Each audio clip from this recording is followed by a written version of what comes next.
Okay.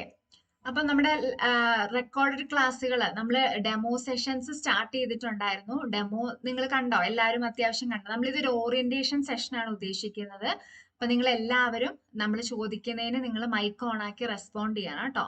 നിങ്ങൾ അതിലൊരു മടിയും വിചാരിക്കണ്ട. അപ്പൊ ഇന്നത്തെ ഒരു ലൈവ് സെഷൻ എന്തിനാന്ന് വെച്ച് കഴിഞ്ഞാല് നിങ്ങൾക്ക് LP UP എക്സാം എന്താണ്, നിങ്ങളുടെ ഉള്ളിൽ കുറെ ഡൗട്ട് ഒക്കെ ഉണ്ടായിരിക്കും അല്ലെ. ചിലവർ ആദ്യമായിട്ടായിരിക്കും ഒരു എക്സാമിന് അപ്രോച്ച് ചെയ്യുന്നത്. അപ്പം നിങ്ങളുടെ ഉള്ളിൽ ധാരാളം ഡൗട്ട്സ് ഉണ്ടായിരിക്കും. അതൊക്കെയാണ് നമ്മൾ ഇന്നത്തെ ഒരു സെഷനിൽ ക്ലിയർ ചെയ്യുന്നത്. അപ്പം നിങ്ങൾക്ക് വേണ്ടിയിട്ട് നടത്തുന്ന സെഷനാണ്. അതുകൊണ്ട് നിങ്ങൾ ആക്റ്റീവായിട്ട് നിങ്ങളുടെ മനസ്സിലുള്ള ഡൗട്ടുകളും കാര്യങ്ങളും ഒക്കെ നമ്മളിവിടെ ഡിസ്കസ് ചെയ്യുന്ന സമയത്തുണ്ടെങ്കിൽ ചോദിക്കാം, നിങ്ങൾക്ക് ക്ലിയർ ചെയ്യാം. ഓക്കെ, നമുക്ക് സ്റ്റാർട്ട് ചെയ്താലോ? Okay okay okay. അപ്പോൾ നിങ്ങള് 3 ദിവസമായിട്ട് നമ്മൾ ഡെമോ സെഷൻസ് നടത്തുന്നുണ്ടായിരുന്നു.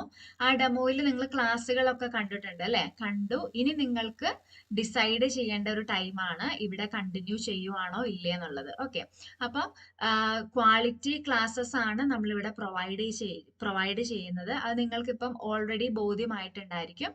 അപ്പം LP UP എക്സാമിനെ കുറിച്ചുള്ള നിങ്ങളുടെ ഡൗട്ടുകളാണ് നമ്മൾ ഇന്ന് ക്ലിയർ ചെയ്യുന്നത്. അപ്പൊ ഞാൻ ആദ്യം ഒരു സ്ക്രീൻ ഷെയർ ചെയ്യാം. അപ്പോൾ നിങ്ങളുമായിട്ട് പൊതുവെ ജനറൽ ആയിട്ട് വരുന്ന ഡൗട്ടുകളാണ് നമ്മൾ പറയുന്നത്. ഞാൻ പറഞ്ഞുകൊണ്ടിരിക്കുന്ന സമയത്ത് നിങ്ങൾക്ക് എന്തെങ്കിലും ഡൗട്ട് ഉണ്ടെങ്കിൽ ചോദിക്കാം. പക്ഷെ ചോദിക്കുമ്പം എപ്പോഴും മൈക്ക് ഓൺ ആക്കണം. കാരണം ഞാൻ സ്ക്രീൻ ഷെയർ ചെയ്ത് കഴിയുമ്പോൾ പിന്നെ എനിക്ക് നിങ്ങൾ ഇവിടെ റേസ് ചെയ്താലോ മെസ്സേജ് അയച്ചാലോ കാണില്ല കേട്ടോ. അപ്പോൾ അതൊന്ന് നിങ്ങൾ ശ്രദ്ധിച്ചാൽ മതി. ഓക്കെ, എന്തെങ്കിലും ഉണ്ടെങ്കിൽ മൈക്ക് ഓൺ ആക്കി സംസാരിക്കുക തന്നെ ചെയ്യാം കേട്ടോ. ഞാൻ സ്ക്രീൻ ഷെയർ ചെയ്യാണ്. ഇനി ഞാൻ ചോദിക്കുന്നതിനൊക്കെ നിങ്ങൾ മറുപടി തരണേ.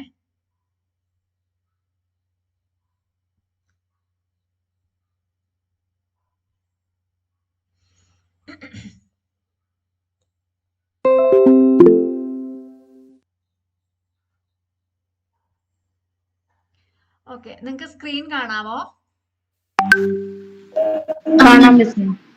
ഓക്കെ. അപ്പോ നമ്മളെല്ലാവരും ഇനിയുള്ള ഒരു 6 മാസം, നിങ്ങൾക്കറിയാം ഇപ്പത്തെ ഒരു PSCയുടെ രീതി അനുസരിച്ച് വൺസ് നോട്ടിഫിക്കേഷൻ വന്നു കഴിഞ്ഞാൽ ഒരു 6 മാസമാണ് നമുക്കിപ്പം HSST VHSC പോലുള്ള എക്സാമുകളൊക്കെ ചില എക്സാം ചില ഇഷ്യൂസ് കൊണ്ടൊക്കെ ലേറ്റ് ആയി എന്നല്ലാതെ അല്ലാത്ത പക്ഷം എല്ലാ എക്സാമും ഒരു 6 മാസത്തിനുള്ളിൽ നടത്തി പോന്നിട്ടുണ്ട്. പിന്നെ LPST LDC പോലുള്ള എക്സാം ഒക്കെ ആകുമ്പോൾ നമുക്ക് എന്തായാലും ഒരു 6 മാസം മിനിമം ടൈം കിട്ടും എന്ന് തന്നെ പ്രതീക്ഷിച്ചുകൊണ്ട് നമുക്ക് സ്റ്റാർട്ട് ചെയ്യാം. ഡിസംബർ 30-ന് നമ്മുടെ ഒഫീഷ്യൽ ആയിട്ടുള്ള നോട്ടിഫിക്കേഷൻ PSC റിലീസ് ചെയ്യും. ഓക്കെ, അപ്പോൾ ആദ്യം LPST UPST എക്സാമിനെ കുറിച്ച് അതെന്ന് പറഞ്ഞു കഴിഞ്ഞാൽ LPST എക്സാം എഴുതുന്നത് എന്തിനാണ്? നമ്മൾ ഓൾറെഡി നിങ്ങൾക്ക് അറിയാം ടീച്ചിങ് റിലേറ്റഡ് ആയിട്ടുള്ള കാര്യങ്ങളാണ് അല്ലെ. അപ്പൊ അതിനകത്ത് LPST എക്സാം എന്ന് പറഞ്ഞു കഴിഞ്ഞാൽ 1 മുതൽ 4 വരെയുള്ള ക്ലാസ്സിലെ വിദ്യാർത്ഥികളെ പഠിപ്പിക്കുന്ന എക്സാം ആണ് എന്ത്? LPST എക്സാം എന്ന് പറയുന്നത്. ഓക്കെ, ഇനി അതേസമയം UPST എക്സാം എന്ന് പറഞ്ഞാൽ എന്താണ്? 5 മുതൽ 7 വരെയുള്ള UP ക്ലാസ്സിലുള്ള കുട്ടികളെ പഠിപ്പിക്കുന്നത് അതുവഴിയുള്ള ഒരു പോസ്റ്റിംഗിലേക്കാണ് നമുക്ക് കിട്ടുന്നത്, UPST എക്സാം എഴുതിയിട്ട് കിട്ടുന്നത്. ഇനി ഇതിന് മുന്നം എപ്പോഴാണ് ഈ പറയുന്ന LPSC UPSC എക്സാമിന്റെ നോട്ടിഫിക്കേഷൻ വിളിച്ചിരുന്നത്? 2019 വിളിച്ചത്. ഡിസംബർ മാസം 31-നാണ് വിളിച്ചിട്ടുണ്ടായിരുന്നത്. ഓക്കെ, അപ്പൊ ഇപ്പൊ എത്രയായി? 2019 ഡിസംബർ എന്ന് പറയുമ്പോൾ 2019 ലാസ്റ്റ് അല്ലെ, 20, 21, 22, 23 കണ്ടോ? ഇപ്പം കറക്റ്റ് ലിസ്റ്റുകൾ ഇപ്പൊ ജില്ലയിലൊക്കെ ലിസ്റ്റ് വന്നത് എന്നാണ്, അതിന് ഞാൻ ഇവിടെ ഡേറ്റ് കൊടുത്തിട്ടുണ്ട്. അപ്പം ചില ജില്ലകളിലൊക്കെ ഈ നോട്ടിഫിക്കേഷൻ ആക്റ്റീവ് ആയിട്ട് തന്നെ നിൽക്കുന്നുണ്ട്. ഓക്കെ, നോട്ടിഫിക്കേഷൻ അല്ല, റാങ്ക് ലിസ്റ്റ്. ഇനി എക്സാം കണ്ടക്ട് ചെയ്ത് 2019 ഡിസംബറിന് നോട്ടിഫിക്കേഷൻ വന്നു. എക്സാം നടത്തിയത് 2020-ലാണ്, 24/11. ഇത് പണ്ടത്തെ ഒരു സ്റ്റേജ് ആണ്. എന്നിട്ടും കൂടെ നിങ്ങൾ നോക്കുക, ഒരു വർഷത്തിനുള്ളിൽ എക്സാം നടന്നു. പക്ഷെ ഇപ്പം കുറച്ചും കൂടെ ഫാസ്റ്റ് ആയിട്ടാണ് കാര്യങ്ങൾ പോകുന്നത്. ഓക്കെ, അപ്പൊ ഇപ്പൊ കുറച്ചും കൂടെ പെട്ടെന്ന് തന്നെ പോകുന്നതുകൊണ്ട് നമുക്കൊരു 6 നിങ്ങൾ പ്രതീക്ഷിച്ചാൽ മതി. ഓക്കെ, ഇനി കഴിഞ്ഞ പ്രാവശ്യത്തെ സിലബസ് ആണോ ഇനി എഴുതാൻ പോകുന്ന സിലബസ്? അതായത് ഇനി നമ്മൾ അപ്പിയർ ചെയ്യാൻ പോകുന്ന എക്സാമിന് നമ്മൾ കഴിഞ്ഞ പ്രാവശ്യത്തെ സിലബസ് ആണോ ഫോളോ ചെയ്യേണ്ടത് എന്നാണ് അടുത്തൊരു ക്വസ്റ്റ്യൻ. ഒരു സെക്കൻഡേ. ഓക്കെ, അപ്പോൾ ഇത്രയേ ഉള്ളൂ. കഴിഞ്ഞ പ്രാവശ്യത്തെ സിലബസ് അല്ല നമ്മൾ ഈ വരുന്ന LPSA UPSA എക്സാം എക്സ്പെക്ട് ചെയ്യുന്നത്. ഒഫീഷ്യൽ ആയിട്ടുള്ള സിലബസ് റിലീസ് ചെയ്യുന്ന എപ്പോഴാണ്? നമ്മൾ കൺഫർമേഷൻ കൊടുക്കുന്ന സമയത്താണ്. എപ്പോഴാണ് ഒരു എക്സാമിന്റെ കൺഫർമേഷൻ വരിക? നമുക്കൊരു എക്സാം എഴുതാൻ ഒരു 1.5-2 മാസം മുന്നേ ആണ് കൺഫർമേഷൻ വരിക. അപ്പൊ ആ സമയത്തെ ഒഫീഷ്യൽ സിലബസ് PSC പൊതുവെ റിലീസ് ചെയ്യാറുള്ളൂ.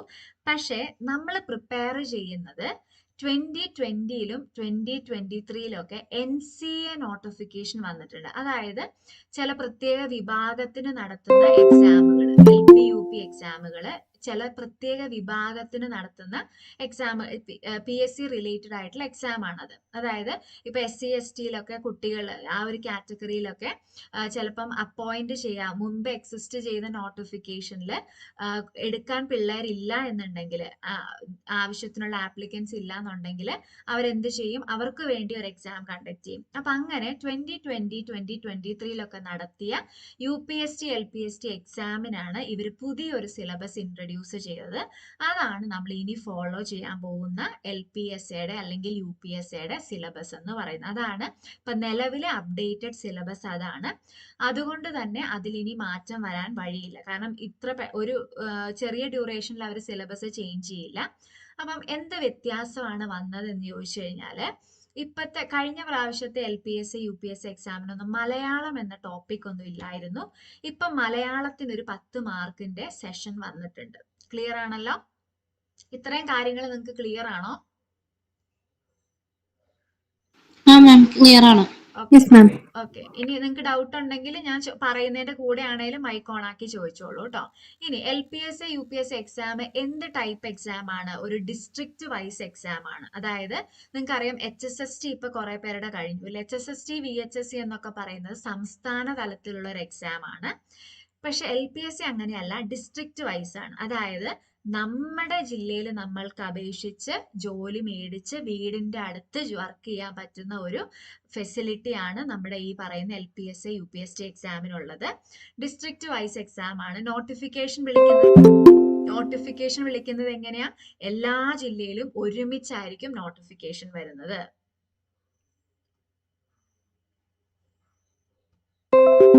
ഓക്കെ, അപ്പൊ നോട്ടിഫിക്കേഷൻ 14 ജില്ലകളിലും ഒരേപോലെ ആയിരിക്കും. കാരണം എന്താണ്? കഴിഞ്ഞ നോട്ടിഫിക്കേഷൻ വന്ന എന്നാണ്? 31 ഡിസംബറിന് അല്ലെ? എല്ലായിടത്തും ഒരേ സമയം വിളിച്ചു.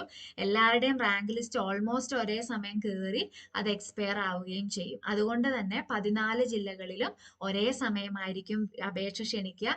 അപ്പൊ അടുത്ത ക്വസ്റ്റ്യൻ, നമുക്ക് എത്ര ജില്ലയിൽ വേണേലും അപേക്ഷിക്കാൻ പറ്റുമോ? ഇല്ല. അത് ഒഴിവാക്കാൻ വേണ്ടി തന്നെയാണ് ഒരേ സമയം 14 ജില്ലയിൽ വിളിക്കുന്നത്. LPST എക്സാമിന് അപ്ലൈ ചെയ്യുമ്പോൾ നമുക്ക് ഒരു ജില്ലയിൽ മാത്രമേ അപ്ലൈ ചെയ്യാൻ പറ്റുള്ളൂ. ആ ജില്ല നമ്മുടെ സ്വന്തം ജില്ല ആവണം എന്നില്ല. നിങ്ങൾക്ക് ഇഷ്ടമുള്ള, ഇപ്പൊ നിങ്ങളൊരു പ്രത്യേക കാറ്റഗറിയിലാണ്, ഇപ്പൊ വേറൊരു ജില്ലയിൽ ആ കാറ്റഗറിയിൽ ആൾക്കാർ കുറവാണ് എന്നൊക്കെ നിങ്ങൾക്ക് തോന്നുന്ന ചില എവിഡന്റ് ആയിട്ടുള്ള ചില കമ്മ്യൂണിറ്റി റിസർവേഷൻസ് ഒക്കെ അങ്ങനെയുണ്ട്. അപ്പൊ അങ്ങനെയാണെങ്കിൽ അങ്ങനെ മാറ്റി വെക്കാം. അങ്ങനെയല്ല, നമ്മുടെ സ്വന്തം സ്ഥലത്ത് നമുക്ക് വർക്ക് ചെയ്യണമെങ്കിൽ നമ്മുടെ ഇഷ്ടപ്പെട്ട ഏത് ഡിസ്ട്രിക്റ്റിലും നിങ്ങൾക്ക് വെക്കാം എന്നുള്ളതാണ്. പക്ഷെ ഒരു ഡിസ്ട്രിക്റ്റിൽ മാത്രമേ നിങ്ങൾക്ക് അപ്ലൈ ചെയ്യാൻ പറ്റുള്ളൂ. ഓക്കെ, ഇനി LPST UPSTക്ക് രണ്ടിനും സെപ്പറേറ്റ് നോട്ടിഫിക്കേഷൻ വിളിക്കും. ഏകദേശം ഒരേ ദിവസങ്ങളിൽ, തലേന്നോ പിറ്റേന്നോ അല്ലെങ്കിൽ ഒരേ ദിവസമൊക്കെ ആയിട്ട്. കഴിഞ്ഞ പ്രാവശ്യമൊക്കെ ഒരേ ദിവസമാണ് രണ്ട് നോട്ടിഫിക്കേഷനും വിളിച്ചിരുന്നത്. ഓക്കെ, ഇനി എക്സാം എങ്ങനത്തെ എക്സാം ആണ്? PSCയുടെ സാധാരണ OMR മോഡൽ എക്സാം ആണ് ഇതുവരെ. പിന്നെ എക്സാമിന് ശേഷം ഇന്റർവ്യൂ ഉണ്ടായിരിക്കും. അതിനുശേഷം നമ്മുടെ ഷോർട്ട് ലിസ്റ്റ് വരും. പിന്നെ ഒരു ഇന്റർവ്യൂ, അതായത് എക്സാം ഷോർട്ട് ലിസ്റ്റ് വരും, ശേഷം ഷോർട്ട് ലിസ്റ്റിലുള്ളവർക്ക് ഇന്റർവ്യൂ, അതിനുശേഷം ഒരു ഫൈനൽ റാങ്ക് ലിസ്റ്റ്. ഈ രീതിയിലാണ് പോകുന്നത്. ഇത്രയും ഓക്കെ ആണോ? Okay miss.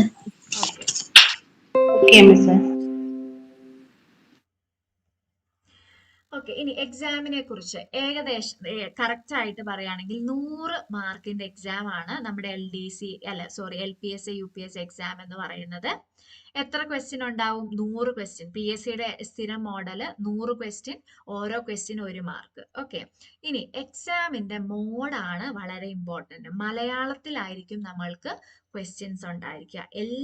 ഇംഗ്ലീഷ് എന്ന് പറയുന്ന സെക്ഷൻ ഒഴിച്ച് ബാക്കി എല്ലാത്തിൻ്റെയും സബ്ജക്റ്റ്, ഏത് സബ്ജക്റ്റ് ആണെങ്കിലും, സോഷ്യൽ ആണെങ്കിലും സയൻസ് ആണെങ്കിലും എല്ലാം ഇംഗ്ലീഷിന്റെ സെക്ഷൻ ഒഴിച്ച് ബാക്കി എല്ലാം മലയാളത്തിലായിരിക്കും ക്വസ്റ്റ്യൻ.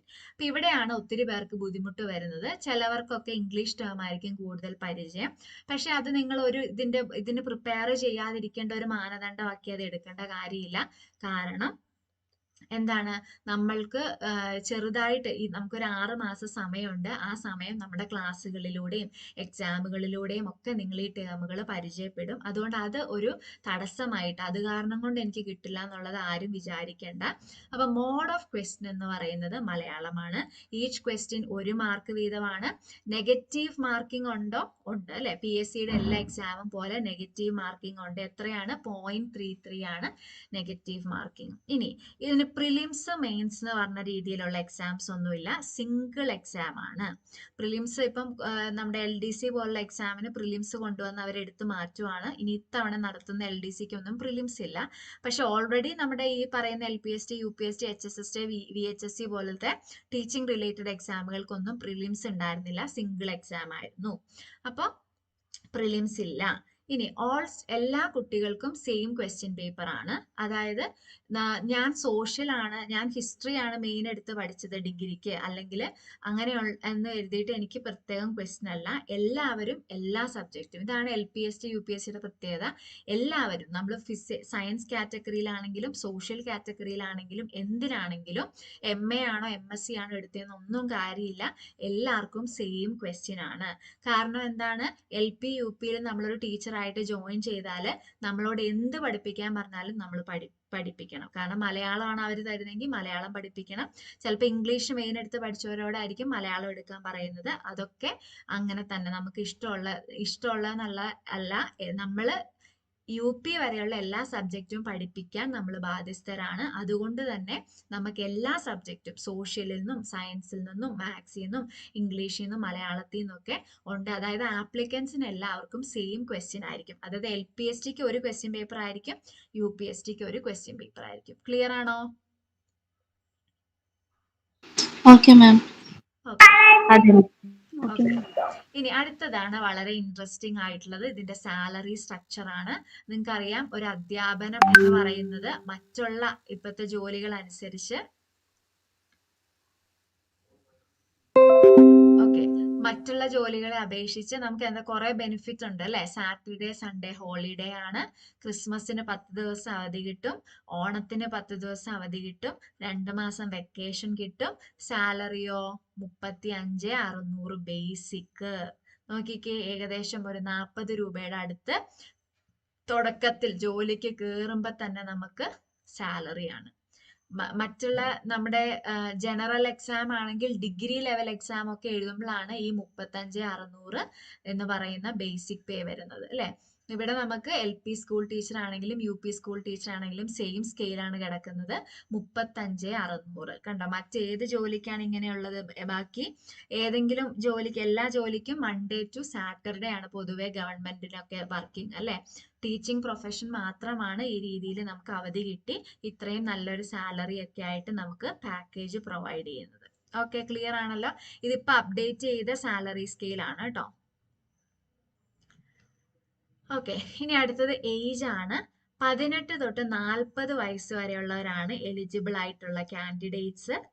ഇതിനകത്ത് അപ്പം ആക്ച്വലി LP UP എക്സാം ഇപ്പൊ ഈ ഡിസംബറിന് വിളിക്കാൻ തന്നെ കാരണം ഈ 40 ഏജ് ബാർ വരുന്നുണ്ട്. അതായത് അടുത്ത ജനുവരി 1-നാണ് നോട്ടിഫിക്കേഷൻ പോകുന്നത് എങ്കിൽ ഈ 40 കിടക്കുന്ന ഒരു സെക്ഷൻ ആൾക്കാർ ഇതിൽ നിന്ന് ഔട്ട് ആവും അല്ലെ. അപ്പൊ അവരുടെ ഒരു ചാൻസ് നഷ്ടപ്പെടാതിരിക്കാൻ വേണ്ടി തന്നെയാണ് ഇങ്ങനത്തെ നോട്ടിഫിക്കേഷനുകളെല്ലാം ഡിസംബർ ലാസ്റ്റിലൊക്കെ ആയിട്ട് വിളിക്കുന്നത്. അപ്പം ആൾക്കാർക്ക് ബോർഡറിൽ നിൽക്കുന്നവർക്ക് അവസരം പോവാതിരിക്കാൻ വേണ്ടിയിട്ട്. ഇനി ഏജ് റിലാക്സേഷൻ OBC SC STക്കൊക്കെ ഉണ്ട്. OBCക്കാർക്ക് 3 ഇയേഴ്സ് ഏജ് റിലാക്സ്, അതായത് 43. SC STക്കാർക്കൊക്കെ 5 വർഷം 45 ആണ് ബാരിയർ വരിക, ഏജ് ലിമിറ്റ് വരിക. ക്ലിയർ ആണോ? ക്ലിയർ ആണ്. ഓക്കെ, ഇനി അടുത്തത് ക്വാളിഫിക്കേഷൻ ആണ്. നിങ്ങൾക്കറിയാം LPST എന്ന് പറയുമ്പോൾ നമുക്ക് TTC എന്ന് പറയുന്ന നിർബന്ധമാണ്. BEd കഴിഞ്ഞു എന്ന് കരുതിയിട്ട് നമുക്ക് രണ്ടും ഉണ്ടെങ്കിൽ ഓക്കെയാണ്. അല്ലാത്ത പക്ഷം നമുക്ക് TTC നിർബന്ധമാണ് LPST എക്സാമിന്. ഇതിന്റെ ബേസിക് ക്വാളിഫിക്കേഷൻ ആട്ടോ ഞാൻ പറയുന്നത്. പലർക്കും പല ക്വാളിഫിക്കേഷൻ ഉണ്ടായിരിക്കും. ബേസിക് ആയിട്ട് നിങ്ങൾക്ക് ഇതുണ്ടോ എന്ന് മാത്രം ചെക്ക് ചെയ്താൽ മതി. TTC പാസ് ആയിട്ടുണ്ടായിരിക്കണം. കേട്ടറ്റ് കാറ്റഗറി 1 ആണ് ബേസിക് ആയിട്ടുള്ള ക്വാളിഫിക്കേഷൻ. B.Ed ഉണ്ടോ ഇല്ലേ എന്നുള്ളത് ഇവിടെ കൺസിഡർ ചെയ്യില്ല. TTC ഇമ്പോർട്ടന്റ് ആണ്. B.Ed ഉണ്ട്, TTC ഉണ്ടെങ്കിൽ അവർക്ക് അപേക്ഷിക്കാം. പക്ഷെ B.Ed എന്നുള്ളത് ഇവിടെ ഒരു മാനദണ്ഡമല്ല കേട്ടോ. TTC ആണ് ഇമ്പോർട്ടന്റ്. ഡിഗ്രി ഇവിടെ കമ്പൽസറി അല്ല. ഇനി ഏറ്റവും ഇമ്പോർട്ടന്റ് ആയിട്ടുള്ള കാര്യമാണ് റീജിയണൽ ലാംഗ്വേജ് മലയാളം പഠിച്ചിട്ടുണ്ടായിരിക്കണം. എങ്ങനെയാ മലയാളം പഠിച്ചിട്ടുണ്ടായിരിക്കേണ്ടത്? നമ്മള് 1ാം ക്ലാസ് മുതല് അല്ലെ, നമ്മുടെ കയ്യിൽ സർട്ടിഫിക്കറ്റ് ഉള്ളത് 10, +2, ഡിഗ്രി, PG ഒക്കെയാണ് അല്ലെ. അപ്പൊ ഏതെങ്കിലും ഒരു കാലഘട്ടത്തിൽ കണ്ടോ, ഇവിടെ പ്രത്യേകം പറഞ്ഞിട്ടുണ്ട്, candidates who have studied regional language of Malayalam for degree, post graduate, teachers training as regular courses in Kerala are eligible for the appoint. അവർക്ക് ഇതിന് അപേക്ഷിക്കാൻ പറ്റും. ഏതെങ്കിലും ഒരു നമ്മുടെ വിദ്യാഭ്യാസ കാലഘട്ടത്തിൽ ഏതെങ്കിലും ഒരു ടൈമില് നമ്മൾ മലയാളം എന്ന് പറയുന്ന ഒരു റെഗുലർ കോഴ്സിന്റെ ഭാഗമായിട്ട് പഠിച്ചിട്ടുണ്ടായിരിക്കണം എന്നുള്ള നിർബന്ധമാണ്. ഇത് വളരെ ഇമ്പോർട്ടന്റ് ആണ്. മുമ്പ് ഈ ഒരു മാനദണ്ഡം ഇല്ലായിരുന്നു. നമ്മൾ ജോലിക്ക് കയറിയതിന് ശേഷമൊക്കെ നമ്മൾ അതിന്റെ തത്തുല്യമായിട്ടുള്ള പരീക്ഷകളൊക്കെ എഴുതിയെടുത്താൽ മതി എന്നൊക്കെ ആയിരുന്നു എത്രയോ വർഷത്തിനുള്ളിൽ. പക്ഷെ ഇപ്പൊ അത് മാറ്റി നമ്മൾക്ക് അപേക്ഷിക്കണമെങ്കിൽ തന്നെ ഈ ഒരു ക്വാളിഫിക്കേഷൻ വേണം എന്നുള്ളത് നിർബന്ധമാണ്. ഇതെല്ലാവരും ശ്രദ്ധിച്ചിരിക്കുക. ഓക്കെ,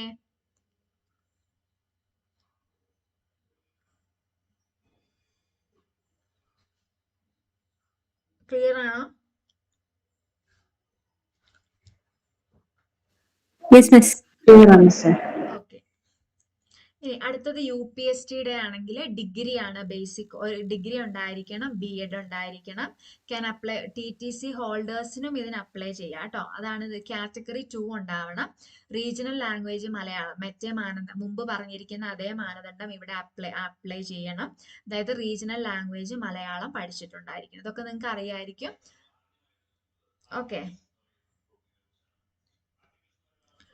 സോ ഇനി അടുത്തത്, ഞാൻ കഴിഞ്ഞ തവണ കുറച്ച് സ്റ്റാറ്റിസ്റ്റിക്സ് ആണ് നിങ്ങളുടെ മുൻപിൽ കൊടുക്കുന്നത്.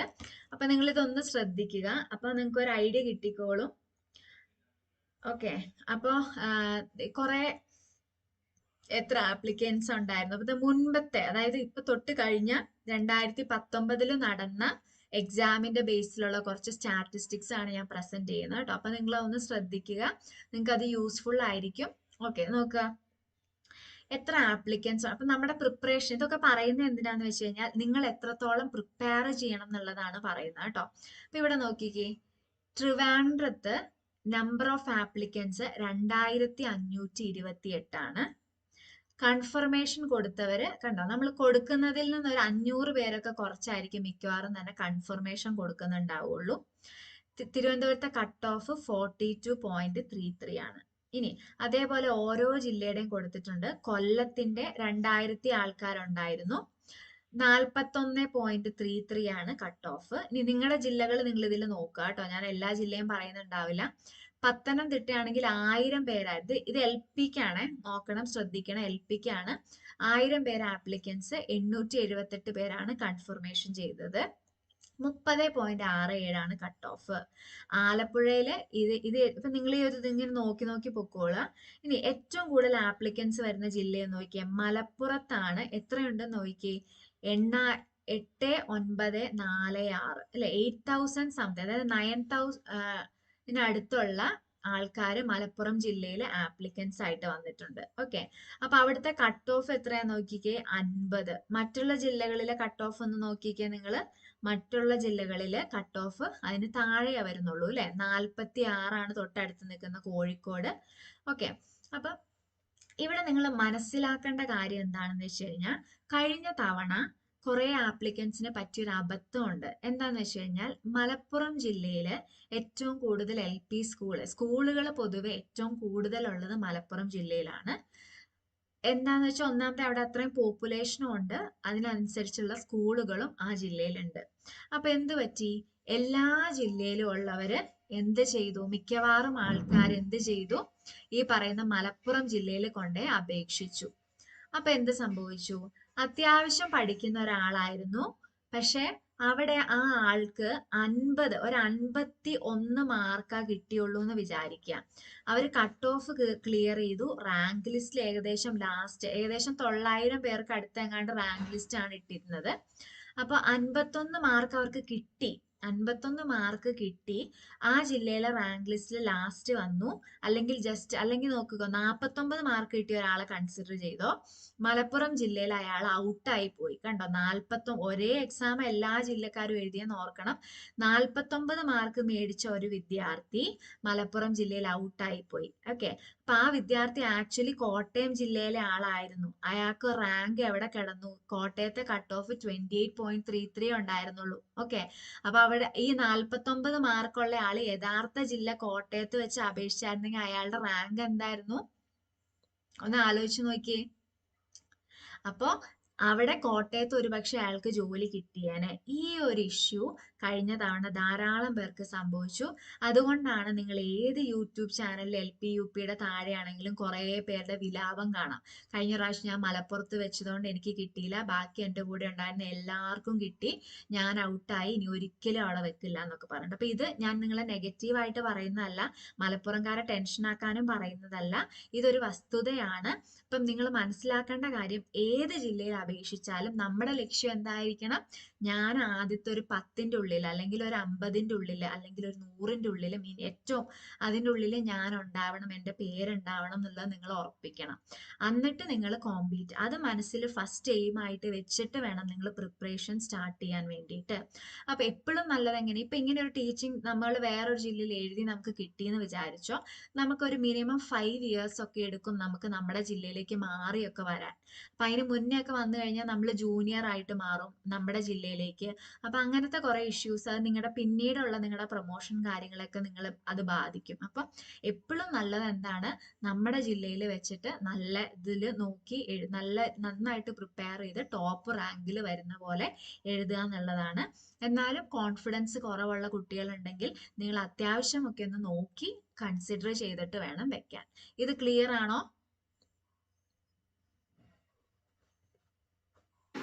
ക്ലിയർ ആണ് മാം. ഓക്കെ, എന്തെങ്കിലും സംശയം ഉണ്ടോ? അപ്പൊ ഏത് ജില്ലയിൽ വെക്കണം എന്നുള്ളതിന് നിങ്ങൾക്ക് ഒരു ആൻസർ കിട്ടിയോ? അതാണ് ഒത്തിരി പേരുടെ കൺസേൺ, ഏത് ജില്ലയിൽ വെക്കുന്നതായിരിക്കും നല്ലതെന്ന്. മിസ് ഇത് LP-UPയുടെ കാര്യമല്ലേ? UPയും ഏകദേശം ഇത് തന്നെയാണോ വരുന്നത്? UPയുടെ ഞാൻ പറയാം, അടുത്ത സ്ലൈഡ് UPയുടെ ആണ്. ഓക്കെ, അടുത്തതാണ് UPSTയുടെ. UPSTയുടെ നോക്കുക, പൊതുവെ കട്ട് ഓഫ് കൂടുതൽ എന്തിനായിരിക്കും? UPSTക്ക് ആയിരിക്കും. ആപ്ലിക്കൻസും കൂടുതൽ UPSTക്ക് ആയിരിക്കും. ഇവിടെ കണ്ടോ, ഇവിടെ ഏകദേശം 2000 ആ റേഞ്ചിലൊക്കെയാണ്. പക്ഷെ ഇങ്ങോട്ട് നോക്കിക്കേ, UPSTക്ക് വരുമ്പോൾ 8000 സംതിങ് ഒക്കെ കണ്ടോ. കുറെ ജില്ലകളിൽ 8000, 6000 കണ്ടോ. മലപ്പുറത്ത് എത്ര ആപ്ലിക്കൻസ് ആണെന്ന് നോക്കി, 23,000 പിള്ളേരാ അപ്ലൈ ചെയ്തത് ഏകദേശം. ബാക്കിയുള്ളിടത്തൊക്കെ ഈ ഒരു റേഞ്ചിലാണ് നിൽക്കുന്നത്. കണ്ടോ, മനസ്സിലായോ? നിങ്ങൾക്ക് ആ വ്യത്യാസം മനസ്സിലാവുന്നുണ്ടെന്ന് പ്രതീക്ഷിക്കുന്നു. നോക്കിയേ, കൺഫർമേഷൻ കൊടുത്തത് ഇതേപോലെ 23,000 പേര് അപേക്ഷിച്ച് 21,000 പേര് കൺഫർമേഷൻ കൊടുത്തു. റൗണ്ട് ഫിഗർ ആട്ടോ പറയുന്നത്. എല്ലായിടത്തും തന്നെ ഒരു 10-500 പേരിൽ വ്യത്യാസമുണ്ട് കൺഫർമേഷൻ കൊടുത്തവര്. കട്ട് ഓഫ് നോക്കിക്കേ, കട്ട് ഓഫ് മലപ്പുറത്ത് ഇതില് UPSTയുടെ കട്ട് ഓഫ് ഉണ്ട്, എല്ലാം ഏകദേശം ഒരു റേഞ്ചിൽ കിടക്കുന്ന 60 സംതിങ് കൂട്ടി എല്ലാ തന്നെ ജില്ലയിൽ വരുന്നുണ്ട്. ഓക്കെ, ഇത് ക്ലിയർ ആണോ? അപ്പം UPSTയുടെ ഒരു റേഞ്ച് ഇവിടെ കിടക്കുന്നത്. അപ്പൊ ആപ്ലിക്കൻസ് കൂടുതൽ UPSTക്ക് ആയിരിക്കും. നമ്മുടെ പ്രിപ്പറേഷൻ നന്നായിട്ട് ഉണ്ടായിരിക്കണം. കട്ട് ഓഫും കൂടുതലായിരിക്കും. ഇപ്പൊ ഈ 61 എന്നുള്ളതൊക്കെ ഇനി വരുന്നിടത്ത് നല്ല കട്ട് ഓഫ് ആയിരിക്കും, നല്ലോണം കയറും കട്ട് ഓഫ്. അതിനാണ് ചാൻസ് കൂടുതൽ. പിന്നെ എക്സാം പോലെ ആയിരിക്കും നമുക്ക് പറയാൻ പറ്റുള്ളൂ. നല്ല ടഫ് എക്സാം ആണെങ്കിൽ കട്ട് ഓഫ് ഒക്കെ കുറയും.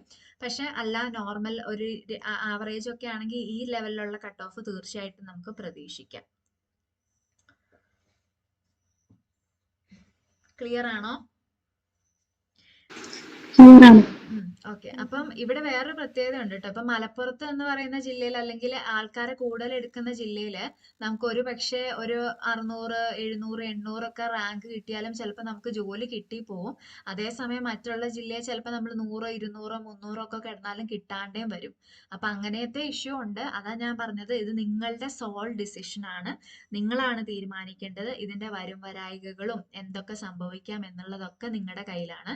അതൊക്കെ നിങ്ങൾ ബോധ്യമാവണം. വെക്കണം. അതിനുശേഷമായിരിക്കണം നിങ്ങൾ ഈ പറയുന്ന എക്സാമിന് അപ്ലൈ ചെയ്യാൻ. ഏത് ജില്ലയിൽ വെക്കണം എന്നൊക്കെ നിങ്ങൾ ഇതൊക്കെ വെച്ചൊന്ന് കാൽക്കുലേറ്റ് ചെയ്ത് ഒരു തീരുമാനം എടുക്കുക. എപ്പോഴും എൻ്റെ ഒരു അഭിപ്രായം എന്താണെന്ന് വെച്ച് കഴിഞ്ഞാൽ, നന്നായിട്ട് പഠിച്ച് നമ്മുടെ ജില്ലയിൽ ടോപ്പിൽ കയറി നമ്മുടെ ജില്ലയിൽ നമ്മുടെ വീട്ടിൽ നിന്ന് പോയി വരുന്ന രീതിയിൽ നിങ്ങൾക്ക് വർക്ക് ചെയ്യാം. അതാണ് എപ്പോഴും കൺവീനിയൻറ്റ്. എല്ലാവർക്കും ഫാമിലി ലൈഫും കാര്യങ്ങളൊക്കെ ആകുമ്പോൾ നമുക്ക് എപ്പോഴും മൈൻഡ് അങ്ങനെയാണ് ക്രേവിങ്സ് വരിക അല്ലെ, നമ്മുടെ വീടിന്റെ അടുത്ത് നിൽക്കുക, മക്കളുടെയും വീട്ടുകാരുടെ ഒക്കെ കൂടെ നിൽക്കുക, അതായിരിക്കും. അപ്പം ബാക്കിയൊക്കെ നിങ്ങളുടെ ഡിസിഷനാണ്. നിങ്ങൾ ആലോചിച്ച് തീരുമാനിച്ച് ഇതിന് വേണം അപ്ലൈ ചെയ്യാൻ. ഇതൊക്കെ മനസ്സിൽ വെച്ചിട്ട് വേണം അപ്ലൈ ചെയ്യാൻ. ക്ലിയർ ആണോ? ക്ലിയർ ആണ്. ഓക്കെ. ഇനി അടുത്തത് LPSCയുടെ റാങ്ക് ലിസ്റ്റ് ആണ്. അത് ഓൾമോസ്റ്റ് നോക്കി, LPSCയുടെ റാങ്ക് ലിസ്റ്റ് 31/5/2022 നിലവിൽ വന്നതാണ്. അത് ഇപ്പോഴും നിയമനങ്ങൾ പോയി, ഇതൊരു കംപ്ലീറ്റ് ലിസ്റ്റ് അല്ല കേട്ടോ. ടോട്ടൽ അഡ്വൈസ് ഇതിപ്പം ഞാൻ പ്രിപ്പയർ ചെയ്ത സമയത്തെ ഒരു നിലയാണ് കാണിക്കുന്നത്. ഇപ്പം മെയിൻ ലിസ്റ്റിൽ നോക്കിയേ, ഒരു സെക്കൻഡേ.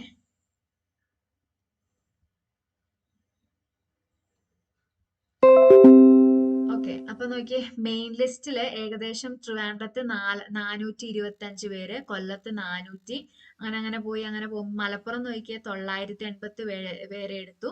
300 കണ്ടോ. ബാക്കി ജില്ലകളൊക്കെ നോക്കിയേ, വയനാട് 300, കണ്ണൂര് 300, കാസർഗോഡ് 500, 200 കണ്ടോ. ഈ റേഞ്ച് നല്ല മാറ്റമുണ്ട് കണ്ടോ. ഇവിടെ ഈ 987 പേരെയും എടുത്തു പോകാവുന്ന രീതിയിൽ അവിടെ വേക്കൻസി ഉണ്ട്. ഇതാണ് ഞാൻ പറഞ്ഞത്, വ്യക്തമായിട്ടത് മനസ്സിലാക്കിയിട്ട്. ഇപ്പൊ നിലവിൽ അഡ്വൈസ് നില കിടക്കുന്നത് നോക്കിയേ, മലപ്പുറത്ത് എത്ര പേർക്ക് ജോലി കിട്ടി നോക്കിയേ, കണ്ടോ. 819 പേർക്ക് ഈ ചുരുങ്ങി, ഇപ്പൊ 22 വന്ന ലിസ്റ്റാ. അപ്പൊ ഇപ്പൊ തന്നെ അവിടെ 800 സംതിങ് ആൾക്കാർ എടുത്തുപോയി. മറ്റുള്ള ജില്ലകൾ ആ സമയം ഇച്ചിരി പുറകോട്ടാ നിൽക്കുന്നത്. അപ്പൊ ഇത് ഇങ്ങനെ കുറെ ബെനിഫിറ്റും ഉണ്ട്, കുറച്ച് ഡീമെറിറ്റുകളും ഉണ്ട്. അപ്പൊ അതുകൊണ്ടാണ് നിങ്ങൾക്ക് ഇതിന്റെ യഥാർത്ഥ വാസ്തവം പറഞ്ഞ് മനസ്സിലാക്കി തരുന്നത്. അപ്പൊ നിങ്ങളുടെ മനസ്സിൽ ഇത് ഉണ്ടായിരിക്കുക. എന്നിട്ട് ഇത് മനസ്സിലുണ്ടായി പേടിച്ച് ടെൻഷൻ അടിച്ചിരിക്കുകയല്ല ചെയ്യേണ്ടത്. ഇത് മനസ്സിൽ വെച്ച് പ്രിപ്പറേഷൻ സ്ട്രോങ് ആക്കുക എന്നുള്ളതാണ്. ഓക്കെ. ഇനി UPSC നോക്കൂ. UPSC റാങ്ക് ലിസ്റ്റ് വരുന്ന സമയത്ത് 10/10/2022 റാങ്ക് ലിസ്റ്റ് വന്നിട്ടുള്ളത്. മെയിൻ ലിസ്റ്റ്, ഓക്കെ, മെയിൻ ലിസ്റ്റിൽ ഉൾപ്പെട്ടവരുടെ എണ്ണം നോക്കുക. 200, 300 ആ റേഞ്ചിലാണ് കിടക്കുന്നത്. മലപ്പുറത്ത് 970 പേര്. ഇപ്പത്തെ അഡ്വൈസ് പോയേക്കുന്നത് ഇവിടെ 140. ബാക്കിയുള്ള ജില്ലകളിലും ഇതേപോലെ തന്നെ ഇങ്ങനെ പോയിക്കൊണ്ടിരിക്കുന്നു. ക്ലിയർ ആണോ? ഇതാണ് UPSCയുടെ റാങ്ക് ലിസ്റ്റ് നില.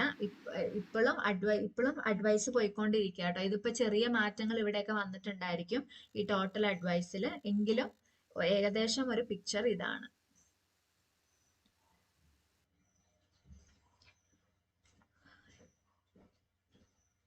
ഡൗട്ട്സ് ഉണ്ടോ?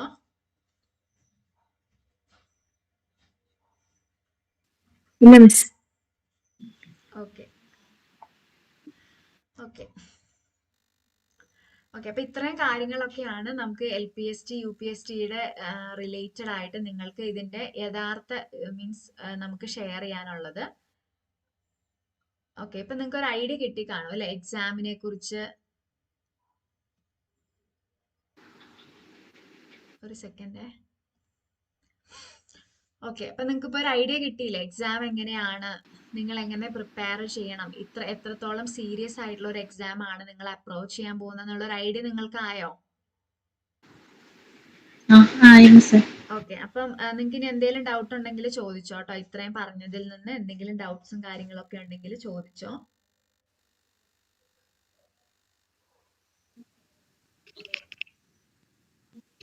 മാം ഒരു ഡൗട്ട് ഉണ്ട്. ആ, മാം ഇപ്പൊ UPSCയുടെ കാര്യം പറഞ്ഞപ്പോ സ്ക്രീനിൽ കണ്ടായിരുന്നു കേട്ടറ്റ് 2 ആണെന്ന് കണ്ടു. കേട്ടറ്റ് 3 പറ്റുമോ? അതിന് നമുക്ക് അപ്ലൈ ചെയ്യാൻ പറ്റുമോ?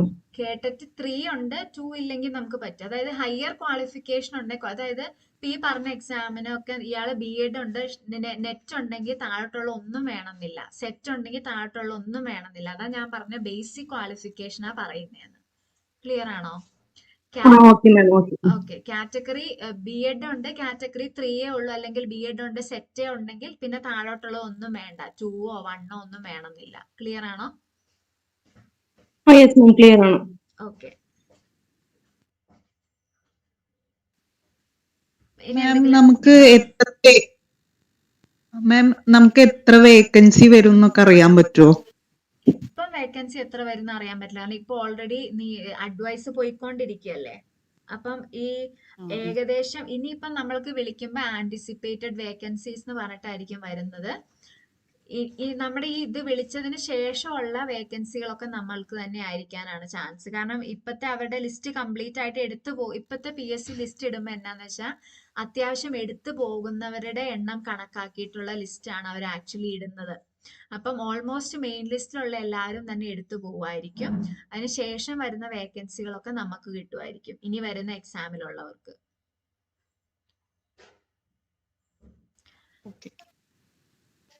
മിസ്സേ, നമ്മള് ഏത് ഡിസ്ട്രിക്റ്റ് ആണോ ഓപ്റ്റ് ചെയ്യുന്നത് അവിടെ ആയിരിക്കും നമുക്ക് എക്സാം എഴുതേണ്ടത്? അവിടെ ആയിരിക്കും സെന്റർ ഉണ്ടാവുക? എക്സാമിന്റെ സെന്റർ എനിക്ക് തോന്നുന്നു എങ്ങനെയാ ആ സെന്റർ നമ്മൾ ഓപ്റ്റ് ചെയ്യുന്ന എവിടെയാണോ അവിടെയാണ് മാക്സിമം പ്രോബബിലിറ്റി നിങ്ങൾ ഓപ്റ്റ് ചെയ്യുന്ന സ്ഥലത്ത് തന്നെയാണ് എക്സാം സെന്ററും വരുന്നത്. പിന്നെ ഒരുപാട് ആപ്ലിക്കൻസും മറ്റും ഉണ്ടെങ്കിൽ മാത്രമേ ഉള്ളൂ നമുക്ക് അങ്ങോട്ടും ഇങ്ങോട്ടും മാറുന്നതൊക്കെ. പിന്നെ ഇതൊരു ഡിസ്ട്രിക്ട് വൈഡ് എക്സാം അല്ലേ അനീറ്റ മിസ്സേ? അതെ അതെ മിസ്സേ, അതെ. അപ്പൊ ആ ഡിസ്ട്രിക്റ്റിൽ തന്നെ ആയിരിക്കും നിങ്ങൾക്ക് എക്സാം സെന്ററും വരുന്നത്. നമ്മൾ അപ്ലൈ ചെയ്യുന്ന സമയത്തെ നമ്മൾ ഏത് ഡിസ്ട്രിക്റ്റിലാണ് കൊടുക്കുന്നത്, പിന്നെ അതേപോലെ എക്സാം സെന്ററിൻ്റെതും അവിടെ ഓൾറെഡി ചോദിക്കും. ഇപ്പൊ നമ്മൾ അപ്ലൈ ചെയ്യുന്ന ജില്ലയെ അത് ഇടുക്കി ആക്റ്റീവ് ആക്കി കഴിഞ്ഞു കഴിഞ്ഞാൽ എനിക്ക് തോന്നുന്നു എക്സാം സെന്റർ വരുന്നതും ഇടുക്കി മാത്രമേ ചോയ്സിൽ വരാറുള്ളൂ. ഇപ്പം നിലവിൽ അങ്ങനെയാ കാണുന്നത്. അപ്പൊ നമ്മൾ അപേക്ഷിക്കുന്ന ജില്ലയിൽ പോയി എഴുതണമായിരിക്കണം. അങ്ങനെയല്ലേ മിസ്സേ? അതെ മിസ്സേ, അതെ അതെ.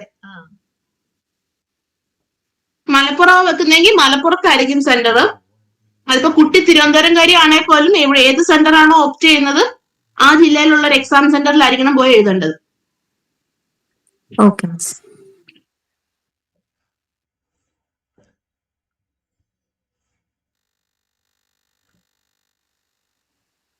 പിന്നെ ഗുഡ് ഈവനിങ് മാം. ഒരു കേക്കാവോ? കേൾക്കാം കേൾക്കാം. ഒരു ഡൗട്ട് ഉണ്ട്. മലയാളം 10th വരെ ഒരു സബ്ജക്റ്റ് ആയിട്ട് പഠിച്ചിട്ടുള്ളെങ്കിൽ കുഴപ്പമുണ്ടാവോ? ഇല്ല ഇല്ല, അത് മതി കേട്ടോ. Okay ma'am, thank you. Ma'am, ഈ മലയാളത്തിന്റെ കാര്യം തന്നെയാണ്. നമ്മളിപ്പോ SSLC മാത്രമാണ് സ്റ്റേറ്റിൽ പഠിച്ചിട്ട് സെക്കൻഡ് ലാംഗ്വേജ് ആയിട്ട് മലയാളം പഠിക്കണമെങ്കിൽ കുഴപ്പമുണ്ടോ? അതുവരെ CBSE-യിലായിരുന്നെങ്കിൽ? അതായത് SSLC എഴുതിയത് സ്റ്റേറ്റ് സിലബസിലാണ്, അപ്പൊ പാർട്ട് 2 മലയാളം പഠിച്ചിട്ടുണ്ട്. പക്ഷെ 8ാം ക്ലാസ് വരെ പഠിച്ചത് CBSE, അപ്പൊ മലയാളം പഠിച്ചിട്ടില്ല. അത് പ്രശ്നമില്ലല്ലോ? SSLC-യിൽ വേണമെന്നല്ലേ ഉള്ളൂ? നമ്മുടെ കയ്യിലുള്ള സർട്ടിഫിക്കറ്റിൽ നമ്മൾ മലയാളം പഠിച്ചിട്ടുണ്ടാവണമെന്നേ ഉള്ളൂ.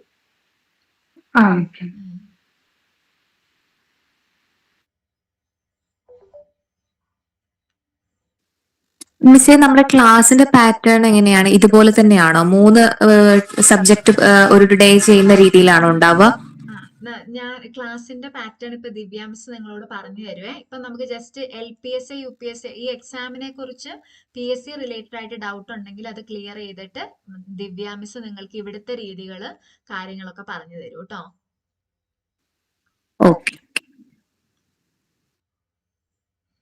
ഓക്കെ, അങ്ങനെയാണെങ്കിൽ ഞാൻ നിങ്ങൾക്ക് ഡൗട്ട് ഒന്നും ഇല്ലെങ്കിൽ ഓക്കെ അല്ലേ എല്ലാരും?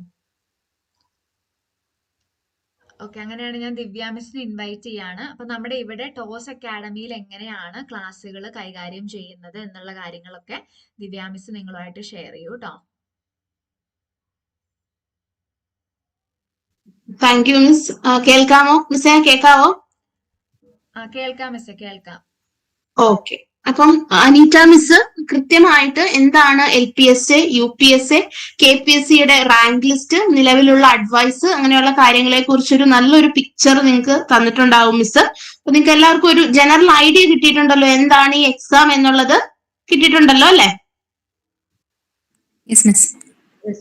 ഓക്കെ, അപ്പൊ നമുക്ക് ടോസ് അക്കാഡമിയുടെ ഒരു പാറ്റേൺ എന്താണ്, ടോസ് അക്കാഡമി എന്ത് തരം ഒരു കോച്ചിങ് പാക്കേജ് ആണ് നിങ്ങൾക്ക് പ്രൊവൈഡ് ചെയ്യുന്നത് എന്നുള്ളതാണ് നമ്മൾ നെക്സ്റ്റ് സെഷനിൽ നമ്മൾ ഹാൻഡിൽ ചെയ്യാൻ പോകുന്നത്. ഞാൻ സ്ക്രീൻ ഷെയർ ചെയ്യാമേ.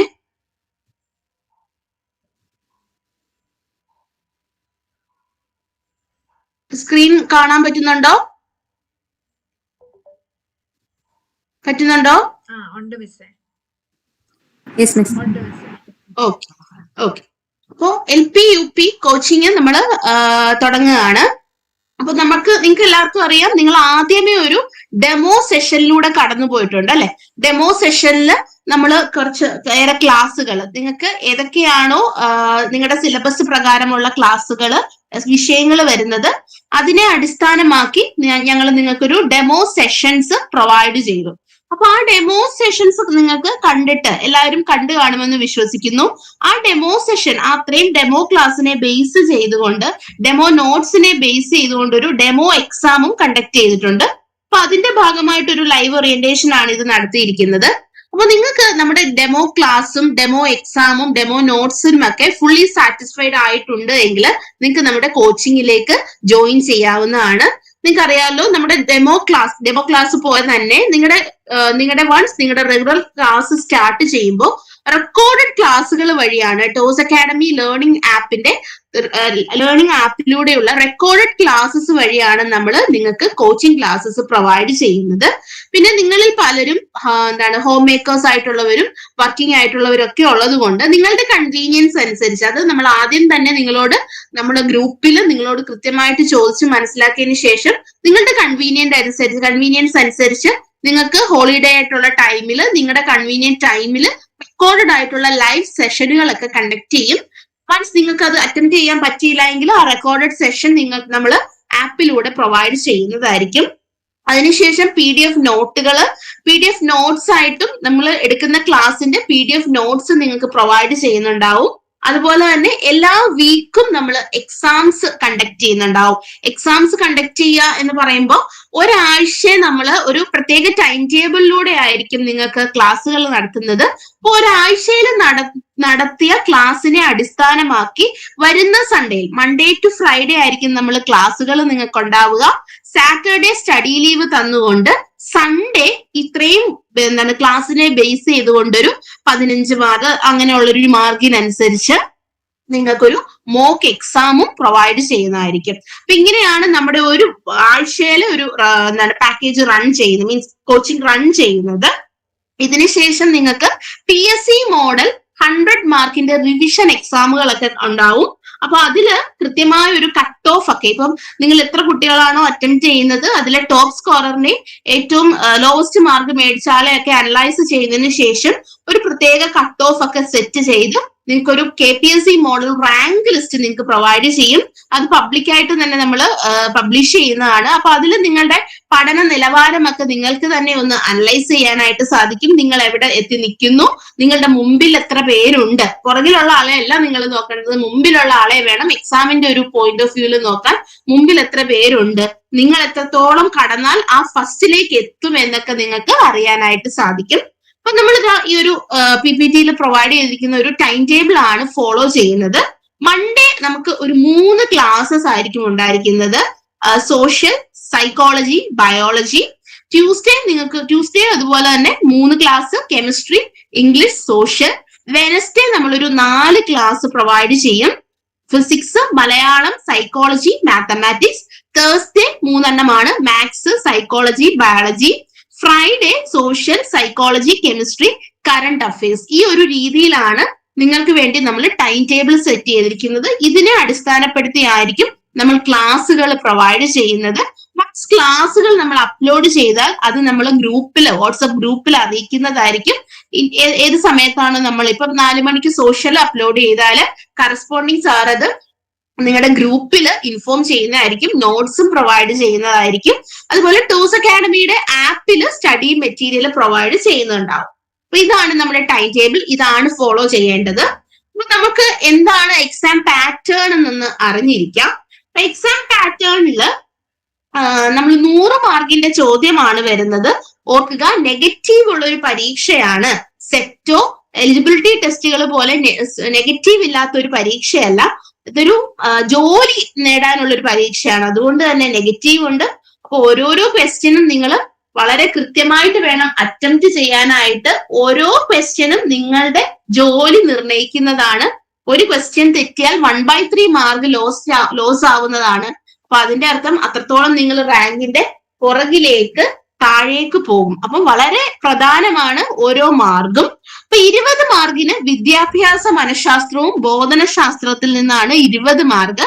സാമൂഹ്യ ശാസ്ത്രവും പൊതുവിജ്ഞാനവും ആനുകാലികവും 19 മാർക്ക്. അടിസ്ഥാന ശാസ്ത്രം അഥവാ ബേസിക് സയൻസ് അതിന്റെ കൂടെയുള്ള അതിനോട് ചേർന്ന് ഫിസിക്സിൽ നിന്നും രസതന്ത്രത്തിൽ നിന്നും ജീവശാസ്ത്രത്തിൽ നിന്നും അടിസ്ഥാനപ്പെടുത്തിയിട്ടുള്ള ആനുകാലികവും കൂടെ ചേർത്ത് 26 മാർക്ക്. ലഘുഗണിതം 15 mark, Malayalam 10 mark, English 10 mark. ഇങ്ങനെയാണ് നമ്മുടെ ഒരു ക്വസ്റ്റ്യൻ മാർക്ക് അലോട്ട്മെന്റ് പോയിരിക്കുന്നത്. അപ്പൊ 10 മാർക്ക് പാർട്ട് 1 നിന്ന് വരുമ്പോ കേരള ചരിത്രം, ഇന്ത്യൻ സ്വാതന്ത്ര്യ സമരം, സ്വാതന്ത്ര്യാനന്തര ഇന്ത്യ, ലോക ചരിത്രം, നദീതട സംസ്കാരങ്ങൾ, അതിന് അനുസ്പദമായിട്ടുള്ള ആനുകാലിക വിവരങ്ങൾ, അങ്ങനെ ടോപ്പിക്സ് ഡിവൈഡ് ചെയ്തു പോകുന്നു. അതിനുശേഷം പാർട്ട് 2 സിലബസ് അനലൈസ് ചെയ്യുമ്പോൾ ഭൂമിശാസ്ത്രം, സാമ്പത്തിക ശാസ്ത്രം, രാഷ്ട്രതന്ത്രശാസ്ത്രം, സമൂഹശാസ്ത്രം, അതിനെ അടിസ്ഥാനപ്പെടുത്തിയ ആനുകാലിക വിവരങ്ങളും 2 മാർക്കിന് ചോദിക്കുന്നുണ്ടാവും. ഭൗതിക ശാസ്ത്രത്തില് അതായത് ഫിസിക്സിൽ നിന്ന് 7 മാർക്കും, ഫിസിക്സിനെ റിലേറ്റ് ചെയ്തിട്ടുള്ള കറണ്ട് അഫയേഴ്സ്, ആ വർഷത്തെ കണ്ടുപിടുത്തങ്ങളോ ഫിസിക്സ് റിലേറ്റ് ചെയ്തിട്ടുള്ള എന്തെങ്കിലും ദിനങ്ങളുടെ ആചരണമോ അങ്ങനത്തെയൊക്കെ കാര്യങ്ങളിൽ നിന്നൊക്കെ ആയിട്ട് ഒരു 2 മാർക്ക്.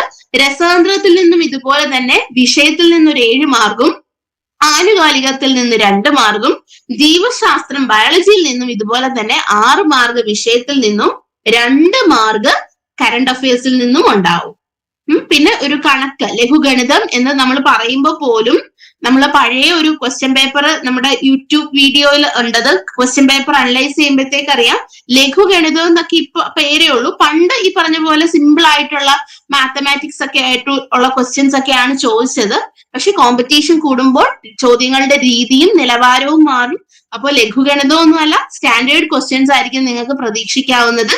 കണക്കിൽ നിന്ന് ഒരു 15 മാർക്ക് ചോദ്യം, ചൈൽഡ് സൈക്കോളജിയും എഡ്യൂക്കേഷനിൽ നിന്നും 20 മാർക്ക്, ഇംഗ്ലീഷിൽ നിന്ന് 10 മാർക്ക്, മലയാളം, സാഹിത്യം, പദസമ്പത്ത്, ബോധനശാസ്ത്രം എല്ലാം ഉൾക്കൊള്ളിച്ചുകൊണ്ട് ഒരു 10 മാർക്ക്. അങ്ങനെ 6 പാർട്ടായിട്ടാണ് നിങ്ങളുടെ സിലബസ് ചോദിച്ചിരിക്കുന്നത്. അപ്പോ ഈ സിലബസിന്റെ ചുവടിൽ തന്നെ ഒരു കൃത്യമായിട്ടൊരു നോട്ട് കൊടുത്തിട്ടുണ്ട്. Apart from the topic detailed above, questions from other topics prescribed for the educational qualification may appear. അപ്പോ ഈ സിലബസിനോടൊപ്പം തന്നെ നമ്മളുടെ വിദ്യാഭ്യാസ യോഗ്യതയ്ക്ക് പരീക്ഷയ്ക്ക് ചേർന്ന അല്ലെങ്കിൽ നിങ്ങളുടെ ഏത് തസ്തികയ്ക്ക് ചേർന്ന രീതിയിലുമുള്ള ചോദ്യങ്ങൾ, ആ ഒരു ക്വാളിഫിക്കേഷന് പ്രിസ്ക്രൈബ് ചെയ്യുന്ന രീതിയിലുള്ള ടോപ്പിക്സിൽ നിന്നൊക്കെ ക്വസ്റ്റ്യൻസ് വരാം. അപ്പോൾ നല്ല രീതിയിൽ ഒരു പഠനം നിങ്ങൾ കാഴ്ചവെച്ചാൽ മാത്രമേ നമുക്ക് പരീക്ഷ ക്രാക്ക് ചെയ്യാൻ പറ്റത്തുള്ളൂ. ഇത്രയും സിലബസ് അല്ല, സിലബസിൽ നിന്നും ഔട്ട് ഓഫ് ദ ബോക്സും കൂടെ നമ്മൾ ഒന്ന് പഠിച്ചാൽ മാത്രമേ ഒന്ന് കൃത്യമായിട്ട് നിങ്ങൾക്ക് എന്ത് ചെയ്യാനായിട്ട് സാധിക്കത്തുള്ളൂ, നല്ല രീതിയിൽ അറ്റംപ്റ്റ് ചെയ്യാനായിട്ട് സാധിക്കത്തുള്ളൂ. അപ്പൊ എപ്പോഴും നിങ്ങൾ അത് ആ ഒരു കാര്യം ഓർത്ത് വെച്ച് വേണം പഠിക്കാനായിട്ട്. പഴയ ഒരു ക്വസ്റ്റ്യൻ പേപ്പർ ഞാൻ നോക്കട്ടെ, ക്വസ്റ്റ്യൻ പേപ്പർ 2 ഷെയർ ചെയ്ത് കാണിക്കാം. ക്വസ്റ്റ്യൻസിന്റെ ആ ഒരു നിലവാരം മാറിയിരിക്കുന്നത് ആ ഒരു 16 നിന്ന് 20-21 ചോദ്യ പേപ്പർ വരുമ്പോഴത്തേക്ക് മാറ്റം നിങ്ങൾക്ക് കൃത്യമായിട്ട് മനസ്സിലാക്കും. അന്ന് ഒരു റാങ്ക് ഫയൽ വെച്ച് പഠിക്കേണ്ട ചോദ്യങ്ങളിൽ നിന്നും പ്രസ്താവന ചോദ്യങ്ങളിലേക്ക്, അത് LP-UP മാത്രമല്ല PSC പരീക്ഷ മൊത്തത്തിൽ മാറിക്കഴിഞ്ഞു. അപ്പൊ പ്രസ്താവന ചോദ്യങ്ങളാണ് എല്ലാ ഏരിയയിൽ നിന്നും, അല്ലാതെ ഒരു സയൻസിൽ നിന്നോ മാത്രമൊന്നും അല്ല പ്രസ്താവന വന്നിരിക്കുന്നത്. ഈവൻ സോഷ്യലിന്റെ ഒക്കെ ചോദ്യങ്ങളെല്ലാം പ്രസ്താവനയായിട്ട് മാറിയിരിക്കുകയാണ്. അപ്പൊ നിങ്ങളുടെ ആ ഒരു പഠന രീതിയാണ്, സിലബസ് മാറിയിട്ടില്ല, പക്ഷെ പഠിക്കേണ്ട വിധം മാറ്റിയാലേ നമുക്ക് പരീക്ഷകൾ ക്രാക്ക് ചെയ്യാനായിട്ട് സാധിക്കത്തുള്ളൂ. അതുപോലെ തന്നെ നിങ്ങൾ ശ്രദ്ധിക്കേണ്ട ഒരു കാര്യമാണ്, റാങ്ക് ലിസ്റ്റുകളൊക്കെ പരിശോധിക്കുമ്പോൾ ആദ്യത്തെ റാങ്കുകളൊക്കെ വളരെ ഡേറ്റ് ഓഫ് ബർത്ത് ഒക്കെ വളരെ 95 ആ ഒരു റേഞ്ചിലൊക്കെ വരുന്ന കുട്ടികൾ, 96 അങ്ങോട്ടുള്ള കുട്ടികളാണ് ഫസ്റ്റ് റാങ്കുകളൊക്കെ ഹോൾഡ് ചെയ്യുന്നത്. അവരുടെ ഒരു പ്രശ്നം അവർക്ക് IQ കൂടിയത് കൊണ്ടോ അവര് നിങ്ങളെക്കാൾ സ്മാർട്ട് ആയതുകൊണ്ടോ ഒന്നുമല്ല, അവർക്ക് ആ ഒരു ആ ഒരു നാക്ക് മനസ്സിലാക്കിയിട്ടാണ്, അവര് പരീക്ഷയുടെ സ്വഭാവ രീതി മനസ്സിലാക്കിയിട്ട് അവര് പഠിക്കുന്നു. ആ പഠന രീതി മാറ്റിയത് കൊണ്ടാണ് ഇപ്പോഴത്തെ റാങ്ക് ലിസ്റ്റ് പരിശോധിക്കുമ്പോൾ ചെറിയ പിള്ളേരൊക്കെ, അതായത് ഒരു 10-25 വയസ്സ് 24 വയസ്സുള്ളവരൊക്കെ ആദ്യത്തെ റാങ്കുകളിലേക്ക് കയറി പറ്റുന്നതിനുള്ള ഒരു ഇതെന്ന് വെച്ചാൽ അവർക്ക് ആ നാക്ക് അറിഞ്ഞുകൊണ്ടാണ്, അവര് പരീക്ഷയെ മനസ്സിലാക്കിയിട്ടാണ് അവര് പഠിക്കാനിരിക്കുന്നത്. അല്ലാതെ ഒരു കടലിലേക്ക് എടുത്തു ചാടുന്ന പോലെയല്ല, എല്ലാം വലിച്ചുവാരി പഠിക്കാന്നല്ല. എങ്ങനെ പഠനം കൊണ്ടുപോകണം, എങ്ങനെ വേണം ഒരു പാഠഭാഗത്തെ നമ്മൾ മനസ്സിലാക്കാനായിട്ട്. എ പാർട്ട് കളയാൻ പറ്റില്ല, എ പാർട്ടും അതോടൊപ്പം സ്റ്റേറ്റ്മെന്റ് ചോദ്യങ്ങളും അങ്ങനെ എല്ലാം പഠിച്ചുകൊണ്ട് വേണം നമുക്ക് കാര്യങ്ങളിലേക്ക് കടക്കാൻ. അപ്പോൾ ആ ഒരു രീതിയിലാണ് ടോസ് അക്കാഡമിയിൽ കോച്ചിങ് പ്രൊവൈഡ് ചെയ്യുന്നത്. പ്രസ്താവന ചോദ്യങ്ങൾ, അതുപോലെ A part, basic to advance എന്നുള്ള രീതിയാണ് നമ്മൾ എല്ലാ വിഷയത്തിനും നിങ്ങൾക്ക് കോച്ചിങ് ആയിട്ട് പ്രൊവൈഡ് ചെയ്യുന്നത്. പിന്നെ നമ്മൾ ക്വറീസ് കുറച്ച് കുട്ടികളിൽ നിന്ന് ലഭിച്ചിരുന്നു. അതിൽ LP UP സിലബസ് സെയിം ആണോ എന്ന് പലരും ചോദിച്ചിരുന്നു. സെയിം തന്നെയാണ് സിലബസ്, പക്ഷെ രണ്ട് രീതിയിൽ ആയിരിക്കും പരീക്ഷ. LP UP ആ ഒരു ഇതേ ഉള്ളൂ. സിലബസ് എല്ലാം സെയിം തന്നെയാണ്. മീഡിയം, പരീക്ഷയുടെ മീഡിയം മലയാളത്തിലാണ്. മീഡിയം ഇംഗ്ലീഷ് ചോദ്യങ്ങൾ മാത്രമായിരിക്കും ഇംഗ്ലീഷിൽ, ബാക്കിയെല്ലാം മലയാളത്തിലായിരിക്കും. SCERT NCERT ടെക്സ്റ്റുകൾ വളരെയധികം യൂസ്ഫുൾ ആയിരിക്കും ഈ ഒരു പരീക്ഷയ്ക്ക്. അപ്പൊ നല്ല രീതിയിൽ പഠിക്കുക. അതുപോലെ തന്നെ മറ്റൊരു കാര്യം എന്ന് പറയുന്നത്, നമുക്ക് ഈ മലയാളം വാക്കുകളൊക്കെ ഉണ്ടല്ലോ, അത് നമുക്ക് പെട്ടെന്നൊന്നും ചിലപ്പോൾ മനസ്സിലാവണമെന്നില്ല. അപ്പൊ നിങ്ങളൊക്കെ നമ്മള് ഈ പറഞ്ഞ പോലെ 10 വരെയൊക്കെ എന്താണ് മലയാളത്തിൽ, ഇപ്പം മലയാളം മീഡിയം ആണ് നമ്മൾ പഠിച്ചിരിക്കുന്നത്. 10 കഴിഞ്ഞിട്ട് പിന്നെ നമ്മൾ +1 +2ലേക്ക് കയറുമ്പോൾ തൊട്ടേ നമ്മൾ ഇംഗ്ലീഷിലേക്ക് മാറും. അപ്പൊ ചിലപ്പോൾ നമുക്ക് ഈ മലയാളം വാക്കുകളൊക്കെ ബുദ്ധിമുട്ട് വരും. അപ്പൊ ടോസ് അക്കാഡമി ക്ലാസ്സുകൾ പ്രൊവൈഡ് ചെയ്യുമ്പോൾ മലയാള വാക്കുകളുടെ കറസ്പോണ്ടിങ് ഇംഗ്ലീഷും പറഞ്ഞ് നിങ്ങളിലേക്ക് അത് എത്തിച്ചുകൊണ്ടായിരിക്കും ക്ലാസ്സുകളെല്ലാം തന്നെ പ്രൊവൈഡ് ചെയ്യുന്നത്. അപ്പോൾ പക്ഷെ മലയാളം നിങ്ങൾക്ക് നിർബന്ധമാണ്, കാരണം മലയാളം മീഡിയത്തിലാണ് പരീക്ഷ. അപ്പം നമ്മൾ മലയാളം വാക്കുകളൊക്കെ, കറസ്പോണ്ടിങ് മലയാളം വാക്കുകളൊക്കെ അറിഞ്ഞിരിക്കണം. നോട്ടിലും അതിന്റെ കറസ്പോണ്ടിങ് ഇംഗ്ലീഷ് പദങ്ങൾ പറയുന്നതായിരിക്കും. അപ്പോൾ നിങ്ങൾ നമ്മളുടെ പരീക്ഷ എന്ന് വരെയാണോ അതുവരെ നമ്മൾ കോച്ചിങ് പ്രൊവൈഡ് ചെയ്യും. വൺസ് നിങ്ങൾ ഒരു ഷോർട്ട് ലിസ്റ്റ് ചെയ്യപ്പെട്ടാൽ, നിങ്ങൾക്ക് ഈ പറഞ്ഞ പോലെ പരീക്ഷ എഴുതി കഴിഞ്ഞു, നിങ്ങൾ ഷോർട്ട് ലിസ്റ്റ് ചെയ്യപ്പെട്ടാൽ, ഈ ഷോർട്ട് ലിസ്റ്റ് ചെയ്താലും ഈ പറഞ്ഞ പോലെയുള്ള ടോസ് അക്കാഡമിയുടെ ഗൈഡൻസ്, എങ്ങനെ ഇന്റർവ്യൂ അറ്റൻഡ് ചെയ്യണം, മോക്ക് ഇന്റർവ്യൂസ്, ഇതൊക്കെ പ്രൊവൈഡ് ചെയ്യുന്നതായിരിക്കും. അതുപോലെ തന്നെ കറണ്ട് അഫയേഴ്സ് വളരെ പ്രാധാന്യമുള്ളതാണ്. പത്രവായന മറ്റുമൊക്കെ ശീലമാക്കുക. അപ്പൊ കറണ്ട് അഫയേഴ്സും കാര്യങ്ങളും ഒക്കെ നിങ്ങൾ ഹൃദ്യസ്ഥമാക്കേണ്ടതായിട്ടുണ്ട്. അപ്പൊ നിങ്ങൾക്കറിയാലോ LP UPയുടെ ടെലഗ്രാം ക്വിസ് സീരീസ് ഉണ്ട്. അപ്പൊ നിങ്ങളൊക്കെ കണ്ടിട്ടുണ്ടാവും, അറ്റൻഡ് ചെയ്തിട്ടുണ്ടാവും, അതിന്റെ ഭാഗമായിട്ടെന്ന് വിശ്വസിക്കുന്നു. അപ്പൊ നിങ്ങൾ ഈ കോച്ചിങ് എന്താണ് എടുക്കുന്ന സമയത്ത് ടെലഗ്രാം ക്വിസ് സീരീസിന് ഒരു സെപ്പറേറ്റ് നോട്ട്ബുക്ക് വെച്ച് നമ്മൾ പ്രൊവൈഡ് ചെയ്യുന്ന ക്വിസ് സീരീസിലെ ക്വസ്റ്റ്യൻസ് ഒക്കെ എഴുതിയെടുത്ത് പഠിക്കണം. കാരണം നമ്മൾ ജസ്റ്റ് മൊബൈലിൽ ചെയ്തങ്ങ് പോകും. ഇത്രയും ദിവസം ആകുമ്പോൾ നമുക്ക് ഒരുപാട് ക്വസ്റ്റ്യൻസ്, 500 ക്വസ്റ്റ്യൻസിന് മേലെ ക്വസ്റ്റ്യൻസ് നിങ്ങൾക്ക് കിട്ടും കുറെ നാളാകുമ്പോൾ. അപ്പം അത് നിങ്ങൾക്ക് ഒരു നല്ല അസറ്റ് ആയിരിക്കും. അപ്പൊ അതുകൊണ്ട് ഓരോ സബ്ജക്റ്റിനും ഓരോ ബുക്കൊന്നും വേണ്ട, ഒരു ടെലഗ്രാം ക്വിസ് സീരീസ് എന്ന് പറഞ്ഞൊരു ബുക്ക് നിങ്ങൾ എടുത്ത് വെച്ചാൽ അതിൽ നോട്ടൊക്കെ ഒന്ന് എഴുതി പഠിച്ചാൽ ലാസ്റ്റ് നിങ്ങളുടെ എക്സാമിന്റെ ടൈമിൽ അത് യൂസ്ഫുൾ ആവുന്നതായിരിക്കും. ഓക്കെ, ഞാൻ ഇനി ക്വസ്റ്റ്യൻ പേപ്പർ ഉണ്ടെങ്കിൽ ഒന്ന് ഷെയർ ചെയ്യാമേ. അനീറ്റ മിസ്സിന്റെ ക്വസ്റ്റ്യൻ പേപ്പർ ഉണ്ടോ മിസ്സേ? മിസ്സിനെ എടുത്തു വെച്ചിട്ടില്ല, നോക്കട്ടെ. നോക്കട്ടെ മിസ്സേ, എന്റെ ഉണ്ടോ നോക്കിക്കോട്ടെ.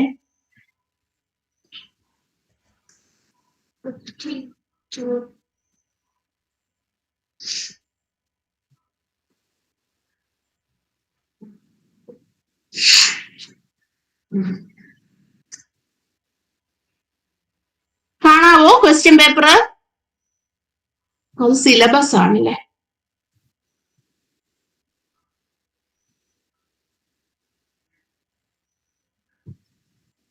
കാണാമോ മിസ്സേ? കാണാവോ ക്വസ്റ്റ്യൻ പേപ്പർ ഞാൻ ഇട്ടേക്കുന്നേ? സ്ക്രീൻ ഷെയർ ചെയ്തിട്ടില്ല മിസ്സേ. Okay okay.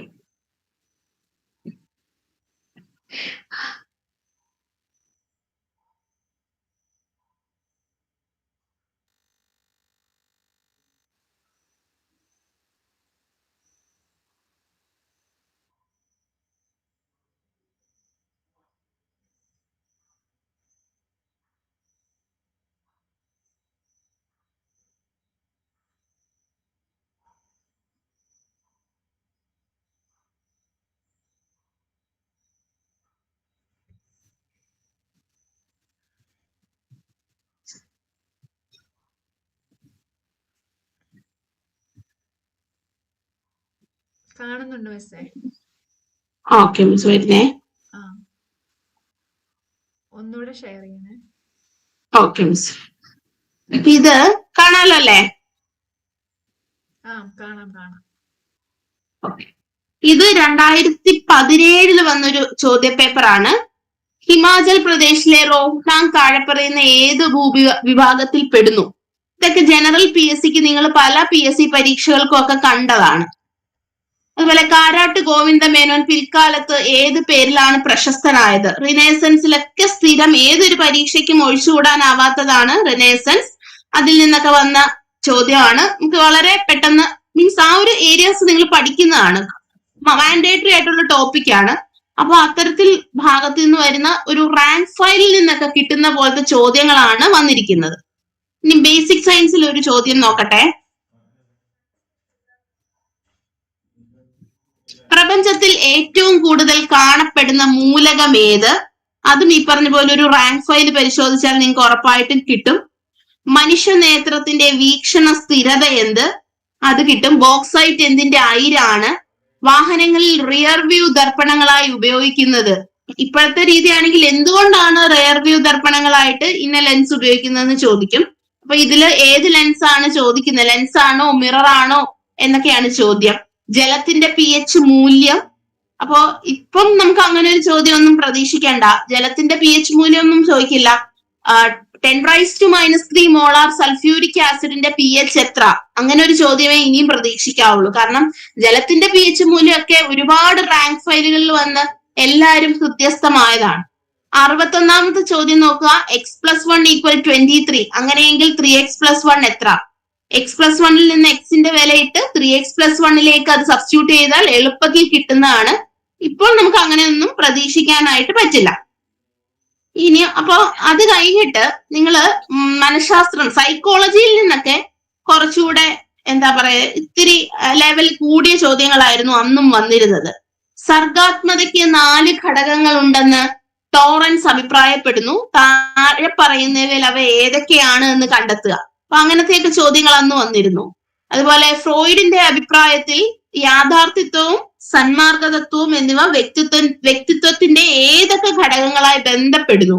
അപ്പൊ സൈക്കോളജി ഒക്കെ അന്നും ആ ഒരു ലെവല് കീപ്പ് ചെയ്തുകൊണ്ട് തന്നെയുള്ള ചോദ്യം തന്നെയാണ് വന്നിരിക്കുന്നത്. പക്ഷെ ബാക്കിയുള്ള ഭാഗം കുറച്ച് റാങ്ക് ഫയൽ ടൈപ്പ് ചോദ്യങ്ങളായിരുന്നു വന്നതെന്ന് നമുക്ക് ഈ ഒരു ചോദ്യ പേപ്പറിൽ നിന്ന് മനസ്സിലാവും. അതുപോലെ തന്നെ ഉണ്ടോ, താഴെ പറയുന്ന ഓരോ ഉദാഹരണങ്ങളും ഏതെല്ലാം പഠന സിദ്ധാന്തങ്ങളുമായി ബന്ധപ്പെട്ടവയാണ്? ശരിയായ ക്രമം കണ്ടെത്തി എഴുതുക. അപ്പൊ ആ ചോദ്യം നോക്കിക്കേ. ബെല്ലടിക്കുമ്പോൾ വിശപ്പ് തോന്നുന്നത്? അച്ഛൻ കുട്ടിയോട് പെട്ടി തുറക്കാൻ ആവശ്യപ്പെട്ടപ്പോൾ ഇടത്തോട്ടും വലത്തോട്ടും പല പ്രാവശ്യം തിരിച്ചപ്പോൾ പെട്ടി തുറന്നത്? പരീക്ഷയിൽ ജയിച്ചാൽ സമ്മാനം ലഭിക്കുന്നത്? സിനിമാ നടന്മാരെ അതുപോലെ അനുകരിക്കുന്നത്? അപ്പൊ ഇതൊക്കെ കുറച്ച് ആപ്ലിക്കേഷൻ ലെവലാണ്. നമുക്ക് കാര്യം അറിഞ്ഞാൽ മാത്രം ഉത്തരം എഴുതുന്ന തരത്തിലുള്ള ചോദ്യങ്ങളാണ്. അപ്പൊ അത്തരത്തിലുള്ള ചോദ്യങ്ങളാണ് സൈക്കോളജിയിൽ നിന്ന് അന്നും വന്നിട്ടുള്ളത്. ഇനി നമുക്ക് റീസെന്റ് ആയിട്ട് വന്നിരിക്കുന്ന ഒരു ചോദ്യ പേപ്പർ ഉണ്ടോ എന്ന് നോക്കട്ടെ.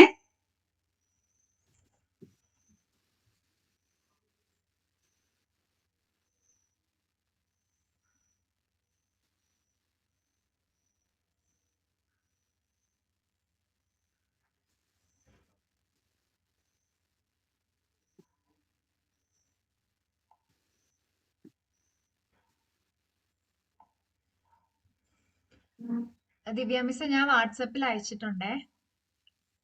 ആണോ മിസ്സേ? വാട്സപ്പും മിസ്സേ നെറ്റിൽ കണക്ട് അല്ല. ഞാനൊന്ന് ഡൗൺലോഡ് ചെയ്തോട്ടെ മിസ്സേ. ഞാൻ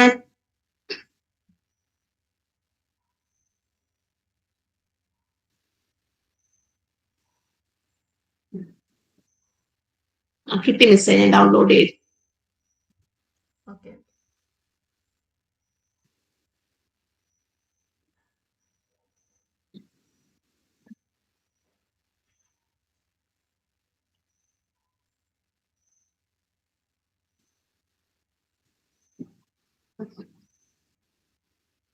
കാണാമോ?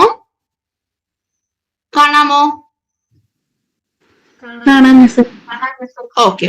അപ്പൊ നോക്കിക്കേ, 2022 വന്നൊരു ചോദ്യമാണ്. രണ്ടാമത്തെ ചോദ്യം ശ്രദ്ധിക്കാം.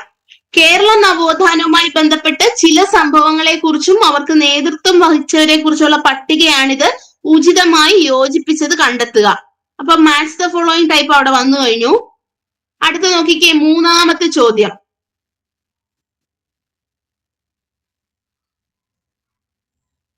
VT ഭട്ടതിരിപ്പാടിനെ കുറിച്ച് തന്നിരിക്കുന്ന പ്രസ്താവനകളിൽ ശരിയല്ലാത്തത് ഏത്? കണ്ണീരും കിനാവും എന്ന ആത്മകഥയുടെ സൃഷ്ടാവ് കേരള സാഹിത്യ അക്കാദമി 1976 വിശിഷ്ട ഫെലോഷിപ്പ് നൽകി ആദരിച്ചു.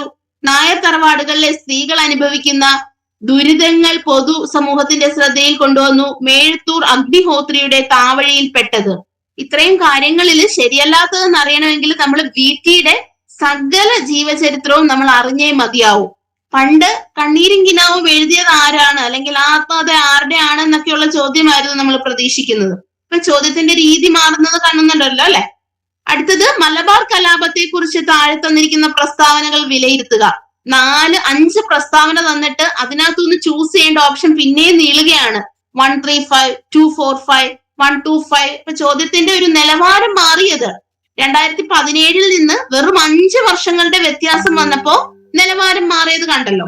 എന്നാൽ A പാർട്ട് റാങ്ക് ഫയലിൽ നിന്ന് കിട്ടുന്ന പോലത്തെ ജനറൽ PSCക്കൊക്കെ വരുന്ന ചോദ്യങ്ങളുണ്ടല്ലോ, A പാർട്ട് ടൈപ്പും വരുന്നുണ്ട്. ഇന്ത്യൻ നാഷണൽ കോൺഗ്രസ് സ്ഥാപിതമായത്, ആ ചോദ്യമൊക്കെ 1885. അതൊക്കെ പണ്ട് തൊട്ടേയുള്ള ചോദ്യമാണ്. അവരതും ഇടുന്നുണ്ട്. ഒപ്പം നിങ്ങളുടെ ജോലി നിർണ്ണയിക്കുന്ന റാങ്ക് ഡിറ്റർമിനിങ് ചോദ്യമായിട്ടാണ് ഈ പുത്തൻ രീതിയിലുള്ള പരീക്ഷകൾ വന്നിരിക്കുന്നത്. പുത്തൻ രീതിയിലുള്ള ചോദ്യങ്ങൾ വന്നിരിക്കുന്നത്. അടുത്തത്, ഇന്ത്യൻ സ്വാതന്ത്ര്യ സമര ചരിത്രത്തിലെ ചില സംഭവങ്ങൾ ചുവടെ ചേർക്കുന്നു. സംഭവങ്ങളുടെ ശരിയായ കാലക്രമം, ടൈം ലൈൻ ഒക്കെ നിങ്ങൾ കൃത്യമായിട്ട് അറിഞ്ഞിരിക്കണം. അപ്പൊ ചോദ്യത്തിന്റെ രീതി മാറിയെന്ന് മനസ്സിലായല്ലോ. ഇനി നമുക്ക് ബേസിക് സയൻസ് എങ്ങനെയാണ് വന്നതെന്ന് നോക്കാം. മുഖ്യ ക്വാണ്ടം സംഖ്യ 4 ആയാൽ സാധ്യമായ ഓർബിറ്റലുകളുടെ എണ്ണം. പ്രിൻസിപ്പൽ ക്വാണ്ടം നമ്പറിനെ കുറിച്ചുള്ളതാണ് ചോദിച്ചിരിക്കുന്നത്. അടുത്തത് നോക്കിക്കേ, വൈദ്യുത വിശ്ലേഷണം നടക്കുമ്പോൾ ഒരു ഇലക്ട്രോഡിൽ സ്വതന്ത്രമാക്കപ്പെടുന്ന പദാർത്ഥത്തിന്റെ അളവ് ഇലക്ട്രോലൈറ്റിൽ കൂടി കടന്നു പോകുന്ന വൈദ്യുതിയുടെ അളവുമായി എങ്ങനെ ബന്ധപ്പെട്ടിരിക്കുന്നു? ഇത് ശരിക്കും +2-ലുള്ള ഇലക്ട്രോ കെമിസ്ട്രി എന്ന ഭാഗത്തിൽ നിന്ന്, കെമിസ്ട്രിയിൽ നിന്ന് വന്ന ചോദ്യമാണ്. അപ്പൊ നമ്മുടെ സിലബസിൽ എവിടെ അത് കിടക്കുന്നു, ചോദ്യം വന്ന രീതി എങ്ങനായി. അടുത്ത 29ാമത്തെ ചോദ്യം നോക്കിക്കേ, 30 ഗ്രാം ഗ്ലൂക്കോസ് 120 ഗ്രാം ജലത്തിൽ ലയിച്ചു കിട്ടുന്ന 150 ഗ്രാം ലായനിയിൽ ഗ്ലൂക്കോസിന്റെ മാസ് ശതമാനം എത്ര? അപ്പൊ ചോദ്യത്തിന്റെ രീതി തന്നെ മാറി. ഈ പറഞ്ഞ ചോദ്യങ്ങളൊന്നും ഒരു റാങ്ക് ഫയലിൽ നിങ്ങൾക്ക് കാണാൻ സാധിക്കുകയില്ല.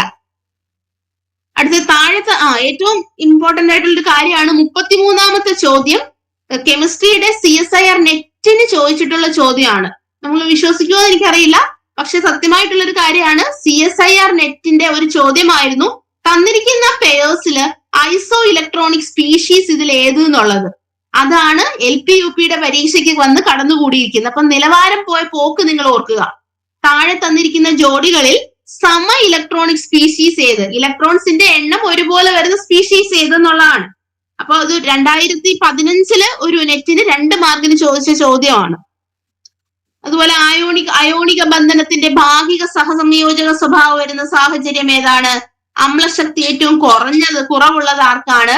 പിന്നെ ഞാൻ പറഞ്ഞില്ലേ, ഈ പറഞ്ഞ എല്ലാത്തിൽ നിന്നും ആനുകാലികം ചോദിക്കുമെന്ന്. 36ാമത്തെ ചോദ്യം നോക്കുക. ആവർത്തന പട്ടികയുടെ 150ാം വാർഷികം ഏതായിരുന്നു? 21-ൽ രസതന്ത്രത്തിന് നോബൽ സമ്മാനം കിട്ടിയത് ആർക്കാണ്? അപ്പൊ ഇങ്ങനത്തെയൊക്കെയുള്ള ചോദ്യങ്ങളാണ് വരുന്നത്. അതുപോലെ 40ാമത്തെ ചോദ്യം നോക്കിക്കേ, വൃക്കയിൽ ജലത്തിന്റെ പുനരാകിരണത്തിന് സഹായിക്കുന്ന ഹോർമോൺ ഏതാണ്? നിങ്ങൾ 5, 6, 7 മാത്രം 5, 6, 7 പഠിപ്പിക്കാനോ അല്ലെങ്കിൽ ആ ഒരു SCRT മാത്രം നിങ്ങൾ ഡിപ്പെൻഡ് ചെയ്താൽ ഇത്തരത്തിലുള്ള ചോദ്യങ്ങൾക്കൊന്നും ഉത്തരം കിട്ടില്ല. അപ്പൊ അതിന് വായന വളരെ വൈഡ് ആക്കണം. നമ്മൾ കുറച്ചേറെ 5, 6, 7 നമ്മൾ നമ്മുടെ പഠനം ലിമിറ്റ് ചെയ്യരുത്. അതിൽ നിന്നും ഒക്കെ ബിയോണ്ട് 5, 6, 7 എന്നുള്ള രീതിയിലേക്ക് പോയാൽ മാത്രമേ നിങ്ങൾക്ക് ഇതുപോലെയുള്ള ഒരു പരീക്ഷ ക്രാക്ക് ചെയ്യാനായിട്ട് സാധിക്കത്തുള്ളൂ. അതുപോലെ നോക്കിക്കേ, 48ാമത്തെ ചോദ്യം മാത്സിൽ നിന്നൊരു ചോദ്യമാണ്. 24 എന്ന സംഖ്യയുടെ പോസിറ്റീവായ ഘടകങ്ങളുടെ എണ്ണം 24 കൊണ്ട് പൂർണ്ണമായി ഹരിക്കാൻ പറ്റിയ സംഖ്യ, 11 കൊണ്ട് പൂർണ്ണമായി ഹരിക്കാൻ പറ്റിയ സംഖ്യ, 1 മുതൽ 25 വരെയുള്ള അഭാജ്യ സംഖ്യകളുടെ എണ്ണം. നമുക്ക് നേരത്തെ മുമ്പ് എന്തായിരുന്നു? x+2 = 1 എന്ന് വന്നിട്ട് 3x+1 എത്രയെന്ന് കണ്ടുപിടിക്കാനായിരുന്നു. അതിൽ നിന്ന് ഈ ഒരു സ്റ്റേറ്റ്മെന്റ് ചോദ്യം നമുക്ക് ആ ഒരു നിലവാരത്തിന്റെ മാറ്റം കണ്ടില്ലേ. അപ്പൊ ഒരുപാട് സ്റ്റാൻഡേർഡ് കൂടി കഴിഞ്ഞു പരീക്ഷയുടെ. നിങ്ങൾ അത് മനസ്സിലാക്കി വേണം എന്ത് ചെയ്യാനായിട്ട്, പഠനം കൊണ്ടുപോകാനായിട്ട്. എന്നാൽ സൈക്കോളജി അതുപോലെയുള്ള ഭാഗത്ത് നിന്നും അന്നത്തെ അതേ സ്റ്റാൻഡേർഡ് അവർ ഇപ്പോഴും കീപ്പ് ചെയ്യുന്നുണ്ട്, ഒരിക്കലും താഴ്ത്ത് പോയിട്ടില്ല. കണ്ടോ, ഇതുപോലെ തന്നെ പണ്ട് പാസേജ് ഒന്നും ഇല്ലായിരുന്നു ഇംഗ്ലീഷിൽ നിന്ന്. അപ്പൊ പാസേജ് തന്നിട്ട് അതിന്റെ ക്വസ്റ്റ്യൻ ആൻസർ ചോദിക്കുന്നുണ്ട്. അപ്പൊ നിങ്ങൾ ക്വസ്റ്റ്യൻ പേപ്പറിൽ നിന്ന് മനസ്സിലായല്ലോ, ഈ ഇംഗ്ലീഷ് മാത്രമാണ് ഇംഗ്ലീഷിൽ, ബാക്കിയെല്ലാം മലയാളത്തിലാണ്. 94 വെള്ളായിയപ്പൻ മലയാളത്തിലെ അനശ്വരമായ ഒരു കഥയിലെ കഥാപാത്രമാണ്. ഏത് കഥയിലെ കഥാപാത്രമാണ് വെള്ളായിയപ്പൻ? കടൽ തീരത്ത് എന്ന ഒരു കഥയിലെ ഒരു കഥയിലെ കഥാപാത്രമാണ് വെള്ളായിയപ്പൻ. അപ്പൊ അതിന്റെ ഒരു സിനിമ തന്നെയുണ്ട്, കടൽ തീരത്ത് എന്ന് പറഞ്ഞൊരു സിനിമ തന്നെയുണ്ട്. അപ്പം നമുക്ക് അത്രയും ബൃഹത്തായിട്ടുള്ള ഒരു വായനയും, ഇപ്പൊ എല്ലാ നോവലുകളും എല്ലാ ചെറുകഥകളും ഒന്നും നമുക്ക് ഇതിന്റെ ഭാഗമായിട്ട് വായിക്കാനൊന്നും കഴിയില്ല. പക്ഷെ നമുക്കൊരു നല്ലൊരു പ്രോപ്പർ ഗൈഡൻസ് ഉണ്ടെങ്കിൽ ഈ പ്രധാനപ്പെട്ട കഥാപാത്രങ്ങള്, പ്രധാനപ്പെട്ട നോവലുകള്, അത് എഴുതിയത്, പ്രധാനപ്പെട്ട കഥാപാത്രങ്ങളുടെ പേര്, അങ്ങനെയൊക്കെയുള്ള കാര്യങ്ങൾ അറിഞ്ഞു പോകാനായിട്ട് സാധിക്കും. അതുപോലെ 92 നോക്കിക്കേ, വിരഹത്തിലല്ലാതെ ലാവണ്യം സമഗ്രമായി നിരവധ്യമായിട്ട് കാണുവാൻ കഴിയില്ല, ആരുടെ വരികളാണ്? അപ്പൊ ഇതൊക്കെ നമുക്ക് ഇതിന്റെ യഥാർത്ഥ കവിത പോയി വായിച്ച് നോട്ടൊന്നും പ്രിപ്പയർ ചെയ്യാൻ നമുക്കുള്ള പറ്റില്ല. അപ്പൊ ബാക്കിയുള്ള വിഷയങ്ങൾ പുറകോട്ട് പോകും. അപ്പൊ അതിന് ഒരു പ്രോപ്പർ ഗൈഡൻസ് നിങ്ങൾക്ക് അത്യാവശ്യമാണ്. ആ ഒരു രീതിയിൽ നിങ്ങൾ പഠിച്ചു പോയാൽ നിങ്ങൾക്ക് ഉറപ്പായിട്ടും എന്ത് ചെയ്യാനായിട്ട് സാധിക്കും, ക്രാക്ക് ചെയ്യാനായിട്ട് സാധിക്കും. അപ്പൊ ഇത്തരത്തിലൊക്കെയാണ് ചോദ്യഭാഗങ്ങൾ പോയിരിക്കുന്നത്. അപ്പൊ 17-ൽ നിന്ന് 22-ലേക്ക് എത്തിയപ്പോ ചോദ്യത്തിന്റെ ഭാവം മാറി, രൂപം മാറി. അത് നിങ്ങൾ മനസ്സിലാക്കി വേണം നിങ്ങൾ പഠിത്തം മുമ്പോട്ട് കൊണ്ടുപോകാനായിട്ട്. ഓക്കെ, എന്തെങ്കിലും ഡൗട്ട് ഉണ്ടോ?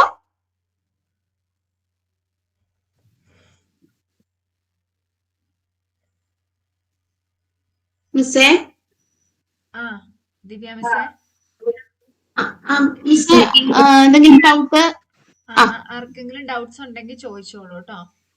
ഈ SCRT NCERT ടെക്സ്റ്റ് ബുക്കിൽ ഇമ്പോർട്ടന്റ് ആയിട്ടുള്ളതാണെന്ന് നമുക്കറിയാലോ. അപ്പോ ആ പോർഷൻസ് കൂടെ നമ്മുടെ ക്ലാസ്സിൽ കവർ ചെയ്ത് പോകുമോ? ഞാൻ സിലബസ് ടൈം ടേബിൾ കാണിച്ചില്ലേ? അപ്പൊ ടൈം ടേബിള് നിങ്ങൾക്ക് സൈക്കോളജിയുടെ പോർഷൻസ്, സൈക്കോളജി ഒരു ദിവസത്തെ ക്ലാസ് ഉണ്ടല്ലോ. അപ്പൊ അതില് നമ്മൾ എല്ലാ കാര്യങ്ങളും ഡീറ്റെയിൽ ആയിട്ട്, നിങ്ങൾക്ക് ഓരോ സബ്ജക്റ്റിനും ഓരോ ഫാക്കൽറ്റി ആയിരിക്കും. അപ്പം ആ ടൈം ടേബിൾ പ്രകാരം വളരെ ഡീറ്റെയിൽഡ് ആയിട്ട് BEdന്റെ ടോപ്പിക്സ് എല്ലാം തന്നെ ഡിസ്കസ് ചെയ്യുന്നതായിരിക്കും. നമ്മളെല്ലാം ക്ലിയർ ആണോ? തരൂ കേട്ടോ. SCRT എല്ലാം കവർ ചെയ്യുമെന്നല്ലേ ചോദിച്ചിരുന്നത്? എല്ലാം കവർ ചെയ്യും, അതൊന്നും ഓർത്ത് നിങ്ങൾ ടെൻഷൻ അടിക്കണ്ട കേട്ടോ. നിങ്ങൾ ഇവിടെ പഠിപ്പിക്കുന്ന കാര്യങ്ങൾ വളരെ വ്യക്തമായിട്ട് പഠിക്കുക എന്നുള്ളതാണ്. എല്ലാം കവർ ചെയ്യും. നമ്മൾ SCRTയിൽ മാത്രമല്ല ഒതുങ്ങുന്നത്. അതുകൊണ്ടാണ് ആ ഒരു രീതി, ചോദ്യത്തിന്റെ രീതി മാറിയത് നിങ്ങളെ അനലൈസ് ചെയ്തത് കൊണ്ടാണ്. നമ്മുടെ ക്ലാസ്സുകൾ അതിനനുസരിച്ചായിരിക്കും എല്ലാ വിഷയങ്ങളും. സൈക്കോളജി എന്ന് മാത്രമല്ല എല്ലാ വിഷയങ്ങളും, ബേസിക് സയൻസ് ആണെങ്കിലും സോഷ്യൽ ആണെങ്കിലും മലയാളം ആണെങ്കിലും എല്ലാം തന്നെ ബേസിക് ടു അഡ്വാൻസ്ഡ് എന്നുള്ള രീതിയിലായിരിക്കും നമ്മൾ ക്ലാസ്സുകൾ കൊണ്ടുപോകുന്നത്. അതുപോലെ പത്രവായന നിങ്ങൾ കാര്യമാക്കി തന്നെ എടുക്കണം. കറണ്ട് അഫയേഴ്സ് വളരെ ഇമ്പോർട്ടന്റ് ആണ്. നമ്മുടെ മന്ത്ലി ആയിട്ട് കറണ്ട് അഫയേഴ്സ് ഒരു PDF ഒക്കെ ആയിട്ട് നമ്മൾ ഗ്രൂപ്പിൽ തരും. എന്നാൽ പോലും നിങ്ങൾ കൂടെ ഒന്ന് പറ്റുമെങ്കിൽ പത്രമൊക്കെ വായിക്കുന്നത് നല്ലതായിരിക്കും. സ്പോർട്സ് പേജ് ഒക്കെ ഒഴിവാക്കാൻ ഒരു സാധ്യതയുണ്ട് പെൺകുട്ടികൾക്കൊക്കെ. അപ്പം സ്പോർട്സ് പേജുകളൊന്നും ഒഴിവാക്കരുത്, അതിൽ നിന്നൊക്കെ ആനുകാലികം ഒരുപാട് ചോദിക്കും. അപ്പൊ അത്തരത്തിൽ വേണം നിങ്ങൾ പഠനം കൊണ്ടുപോകാനായിട്ട്. ഒന്നും തന്നെ വിട്ടുകളയരുത്. വേറെ ആർക്കെങ്കിലും എന്തെങ്കിലും ചോദിക്കാനുണ്ടോ?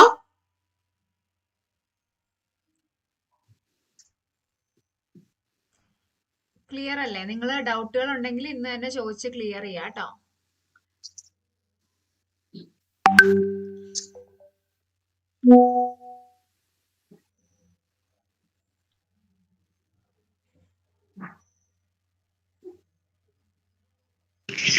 പക്ഷെ നമ്മുടെ റെഗുലർ ക്ലാസ് എന്നാ, ഏത് ഡേറ്റിനാ സ്റ്റാർട്ട് ചെയ്യുന്നേ?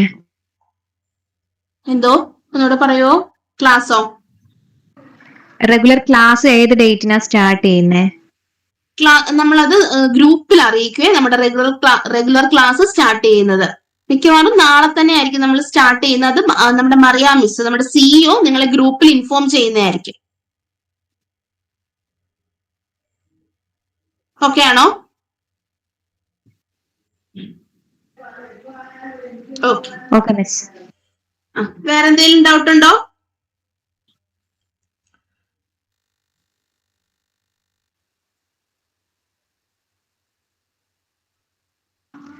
നമുക്ക് ഡെമോൺസ്ട്രേഷനിൽ എടുത്ത പോർഷൻസിന്റെ കണ്ടിന്യൂഷൻ ആയിട്ടാണോ ഇനി റെഗുലർ ക്ലാസ് വരുന്നത്? ഇപ്പം കെമിസ്ട്രിയെ സംബന്ധിച്ചിടത്തോളം നമ്മൾ എടുത്തിരിക്കുന്നത് ലോഹങ്ങളല്ലേ? ഹലോ, ലോഹങ്ങളാണല്ലോ. അപ്പൊ ലോഹങ്ങളുടെ കണ്ടിന്യൂസ് ആയിട്ടായിരിക്കും കെമിസ്ട്രിയുടെ ക്ലാസ് പോകുന്നത്. ബയോളജി ഫിസിക്സ് എങ്ങനെയാ മിസ്സേ? അങ്ങനെ തന്നെയാണ്. ഇപ്പൊ നമ്മൾ ലൈറ്റ് ആണ് സ്റ്റാർട്ട് ചെയ്തിരിക്കുന്നത്. പക്ഷെ ലൈറ്റ് ഞാനൊരു ബേസിക്കും പിന്നെ അതിന്റെ അഡ്വാൻസും ആണ് തന്നിരിക്കുന്നത്. പക്ഷെ നമ്മൾ ചെയ്യുമ്പോൾ ബേസിക്കിൽ നിന്ന് പിന്നെ അതിന്റെ ഇടയ്ക്ക് അഡ്വാൻസിന്റെ ഇടയ്ക്ക് ആഡ് ഓൺ ചെയ്യാനുള്ള നമ്മൾ ആഡ് ഓൺ ചെയ്തിട്ട് ഡെമോയിൽ ഇട്ട ടോപ്പിക് ഉണ്ടെങ്കിൽ അത് ഒന്നും കൂടെ നിങ്ങൾക്ക് ഇട്ട് തരും കേട്ടോ. ആ രീതിയിലാണ് ചെയ്യുന്നത്. ഓക്കെ. Okay okay. ഇപ്പൊ നമ്മള് ഡെമോ എടുത്തത് റാൻഡം ആയിട്ട്, ഇപ്പം റാൻഡം ആയിട്ടുള്ള ടോപ്പിക്കുകൾ. ഇപ്പൊ നമ്മൾ ബയോളജിക്ക് ജീവകങ്ങൾ എന്ന് പറഞ്ഞ ടോപ്പിക്കും നിങ്ങൾക്ക് തന്നിട്ടുണ്ടായിരുന്നു അല്ലെ? അപ്പൊ ജീവകങ്ങൾ എന്നുള്ളത് ഇനി പിന്നീട് നമ്മൾ ഒരു സമയത്തും കൊണ്ട് നിങ്ങൾക്ക് അത് അസൈൻ ചെയ്യും. നിങ്ങൾക്ക് ഇപ്പൊ റാൻഡം ആയിട്ട് കുറച്ച് ടോപ്പിക്, പക്ഷെ നമ്മൾ കോശങ്ങളിലാണ് സ്റ്റാർട്ട് ചെയ്ത് അതിന്റെ കണ്ടിന്യൂഷൻ. അങ്ങനെ തന്നെ ആയിരിക്കും ഓൾമോസ്റ്റ് എല്ലാ സബ്ജക്റ്റും പോകുന്നത് കേട്ടോ. Okay miss. Okay okay. അപ്പൊ ഇനി ഡൗട്ടുകളൊന്നും ഇല്ലാന്ന് പ്രതീക്ഷിക്കുന്നു. ഇത്രയേ ഉള്ളൂ. നമ്മളിവിടെ ഒരു ആരായാലും നമ്മളൊരു കോച്ചിങ്ങിന് ജോയിൻ ചെയ്തു എന്ന് പറഞ്ഞു കഴിഞ്ഞാൽ, ഇപ്പൊ നിങ്ങൾക്ക് അറിയാം, ഒരു റാങ്ക് ലിസ്റ്റ് വരുമ്പോൾ ചിലപ്പോൾ നമ്മുടെ സ്ഥാപനത്തിൽ നിന്ന് ഒരാൾക്ക് 1ാമത്തെ റാങ്ക് കിട്ടും, അതേസമയം റാങ്ക് ലിസ്റ്റിൽ കയറാത്തവരും ഉണ്ടായിരിക്കും. അപ്പൊ അതിന്റെ പുറകിലെ റീസൺ എന്താണ്? നമ്മള് അല്ലെങ്കിൽ ഇവിടുത്തെ കോച്ചിങ്ങിന്റെ പ്രശ്നമായിരിക്കില്ല, അത് നിങ്ങളുടെ കയ്യിലുള്ള കാര്യമാണ്. അപ്പം എല്ലാവർക്കും നമ്മൾ ഒരേ രീതിയിൽ പഠിപ്പിക്കും. പക്ഷെ നിങ്ങളുടെ എഫേർട്ടും കൂടെ അതിലേക്ക് വരണം, എങ്കിൽ മാത്രമേ നിങ്ങൾക്ക് ഒരു റാങ്കിലേക്ക് വരാൻ പറ്റുള്ളൂ. ഇപ്പൊ SCERT NCERT നമ്മൾ പഠിപ്പിക്കും എന്ന് പറഞ്ഞു അല്ലെ? SCERTയിലെ കാര്യങ്ങളും NCERTയിലെ കാര്യങ്ങളും ഒക്കെ ഇമ്പോർട്ടന്റ് ആയിട്ട് വരുന്നതൊക്കെ നമ്മൾ ആഡ് ഓൺ ചെയ്ത് പറഞ്ഞായിരിക്കും പോകുന്നത്. പക്ഷെ നിങ്ങൾക്കും അവിടെ ഒരു ഉത്തരവാദിത്വം ഉണ്ട് അല്ലെ? ആ SCERTയുടെ കൺസേൺ ചാപ്റ്റർ വായിക്കുക അല്ലെ? നിങ്ങളുടേതായ രീതിയിൽ ക്വസ്റ്റ്യൻസ് സെർച്ച് ചെയ്യുക. നിങ്ങളൊരു ടോപ്പിക്ക് പഠിച്ചാൽ നിങ്ങൾക്ക് ഇപ്പൊ നെറ്റിനൊക്കെ അക്സസിബിലിറ്റി എല്ലാവർക്കും ഉണ്ട് അല്ലെ? അപ്പൊ നിങ്ങൾ ഇത് പഠിക്കാനായിട്ടാണ് ഇരിക്കുന്നതെങ്കിൽ നിങ്ങളുടെ ഭാഗത്തു നിന്നും ഒരു ചെറിയ ഇഫേർട്ട് ഉണ്ടായിരിക്കണം. അപ്പൊ അതും കൂടെ വരുമ്പോഴാണ് ഒരു കോച്ചിങ് അല്ലെങ്കിൽ നിങ്ങൾക്ക് കിട്ടുന്ന ഒരു എയ്ഡ് നിങ്ങളെ ഒരു എക്സാമില് മറ്റുള്ള ഇപ്പൊ നമ്മൾ പറഞ്ഞു മലപ്പുറത്തൊക്കെ UPSC എഴുതുന്ന എത്ര പേരാ? 10,25,000 പേരുണ്ട് അല്ലെ? അതിൽ റാങ്ക് ലിസ്റ്റിൽ വരുന്ന മെയിൻ ലിസ്റ്റിലേക്ക് വരുന്ന ഒരു 1000 താഴെ പിള്ളേരാണ്. അപ്പൊ ആ 1000 പിള്ളേരും ഇതേപോലെ എവിടെയെങ്കിലും ഒക്കെ പഠിച്ചതൊക്കെ ആയിരിക്കും. പക്ഷെ അവരെന്തുകൊണ്ട് അങ്ങനെ വന്നു? അവരുടെ ഒരു ഇഫേർട്ട് അതിന്റെ കൂടെ എക്സ്ട്രാ വന്നു. അപ്പൊ നിങ്ങൾ എല്ലാവരും അതിന് റെഡി ആവണം. നിങ്ങൾ പല വർക്കുകളും കാര്യങ്ങളും ഒക്കെ ചെയ്യുന്നവരായിരിക്കും. അതിന്റെ കൂടെ നമുക്കിത് കൊണ്ടുപോകാൻ പറ്റുള്ളൂ അല്ലെ? അപ്പം നമ്മുടെ ഇപ്പൊ എല്ലാം നിർത്തി വീട്ടിൽ ഇത് തന്നെ പഠിക്കാനിരിക്കാൻ പറ്റുന്ന സാഹചര്യം എല്ലാവർക്കും ഉണ്ടായിക്കോണമെന്നില്ല. പക്ഷെ ഏത് സാഹചര്യത്തിൽ നിന്നാണെങ്കിലും ഇത് നല്ലൊരു അവസരമാണെന്ന് മനസ്സിലാക്കുക. ഇനി ഇതേപോലെ ഒരു എക്സാം വരാൻ എത്ര കാലം എടുക്കും? 2019 നമുക്ക് ശരിക്കുള്ള കഴിഞ്ഞ ജനറൽ നോട്ടിഫിക്കേഷൻ വിളിച്ചതെന്ന് പറഞ്ഞു അല്ലെ? അപ്പം ഇന്നിപ്പോ 4 കൊല്ലം ഓൾമോസ്റ്റ് കഴിയാനാവുകയാണ്. അപ്പം ഇനി നമ്മുടെ ആ ഒരു അടുത്ത സമയത്ത് നമ്മുടെ ചിലർക്ക് ഏജ് കഴിഞ്ഞു പോകുന്നുണ്ടായിരിക്കും, ചിലരുടെ ലൈഫ് സിറ്റുവേഷൻസ് മാറും അല്ലെ? ചിലപ്പോൾ ഇപ്പം മാരീഡ് അല്ലാത്തവർ അപ്പം മാരീഡ് ആവും, മക്കളുണ്ടാവും, അങ്ങനെ പല പല ഉത്തരവാദിത്തങ്ങൾ നമുക്ക് ഇനി ആഡ് ഓൺ ചെയ്ത് വരുവുള്ളൂ. അപ്പൊ ആ സമയത്ത് നമുക്കിതൊന്നും ഇതേപോലെ പറ്റിക്കോണമെന്നില്ല. ഇനിയിപ്പോ ഉത്തരവാദിത്തം ഉള്ളവരാണെങ്കിൽ അന്ന് അവർക്ക് മറ്റെന്തെങ്കിലുമൊക്കെ ഉണ്ടാവും. അപ്പൊ അതുകൊണ്ട് എപ്പോഴാണോ നമ്മൾ തീരുമാനിക്കുന്നത് അതായിരിക്കും നമ്മുടെ ബെസ്റ്റ് ടൈം എന്ന് ഓർക്കുക. വൺസ് നിങ്ങൾ ജോയിൻ ചെയ്തു അന്ന് മുതൽ അവസാനം വരെ ഒരേ ആവേശത്തില് പഠിച്ചോളുക. ഓക്കെ, എല്ലാവരും ഇവിടുത്തെ ക്ലാസ്സിൽ സാറ്റിസ്ഫൈഡ് ആണെന്ന് പ്രതീക്ഷിക്കുന്നു. നിങ്ങളുടെ സജഷൻസും കാര്യങ്ങളൊക്കെ നിങ്ങൾക്ക് അറിയിക്കാം. ഫ്രീ ആയിട്ട് ഇവിടെ നിങ്ങൾക്ക് പഠിക്കാം. ഓക്കെ, എല്ലാവിധ ഹെൽപ്പും ഫാക്കൽറ്റീസ് നിങ്ങൾക്ക് പ്രൊവൈഡ് ചെയ്യുന്നുണ്ടായിരിക്കും. ആകെ വേണ്ടത് നമ്മൾ ഇടുന്ന ഇഫേർട്ടിന്റെ കൂടെ നിങ്ങളുടെ ഇഫേർട്ടും കൂടെ ആഡ് ഓൺ ചെയ്യണം. ഓക്കെ, അപ്പൊ നമുക്ക് വൈൻഡ് അപ്പ് ചെയ്താലോ? അത്യാവശ്യം ഡൗട്ടുകളൊക്കെ ക്ലിയർ ആയില്ലേ?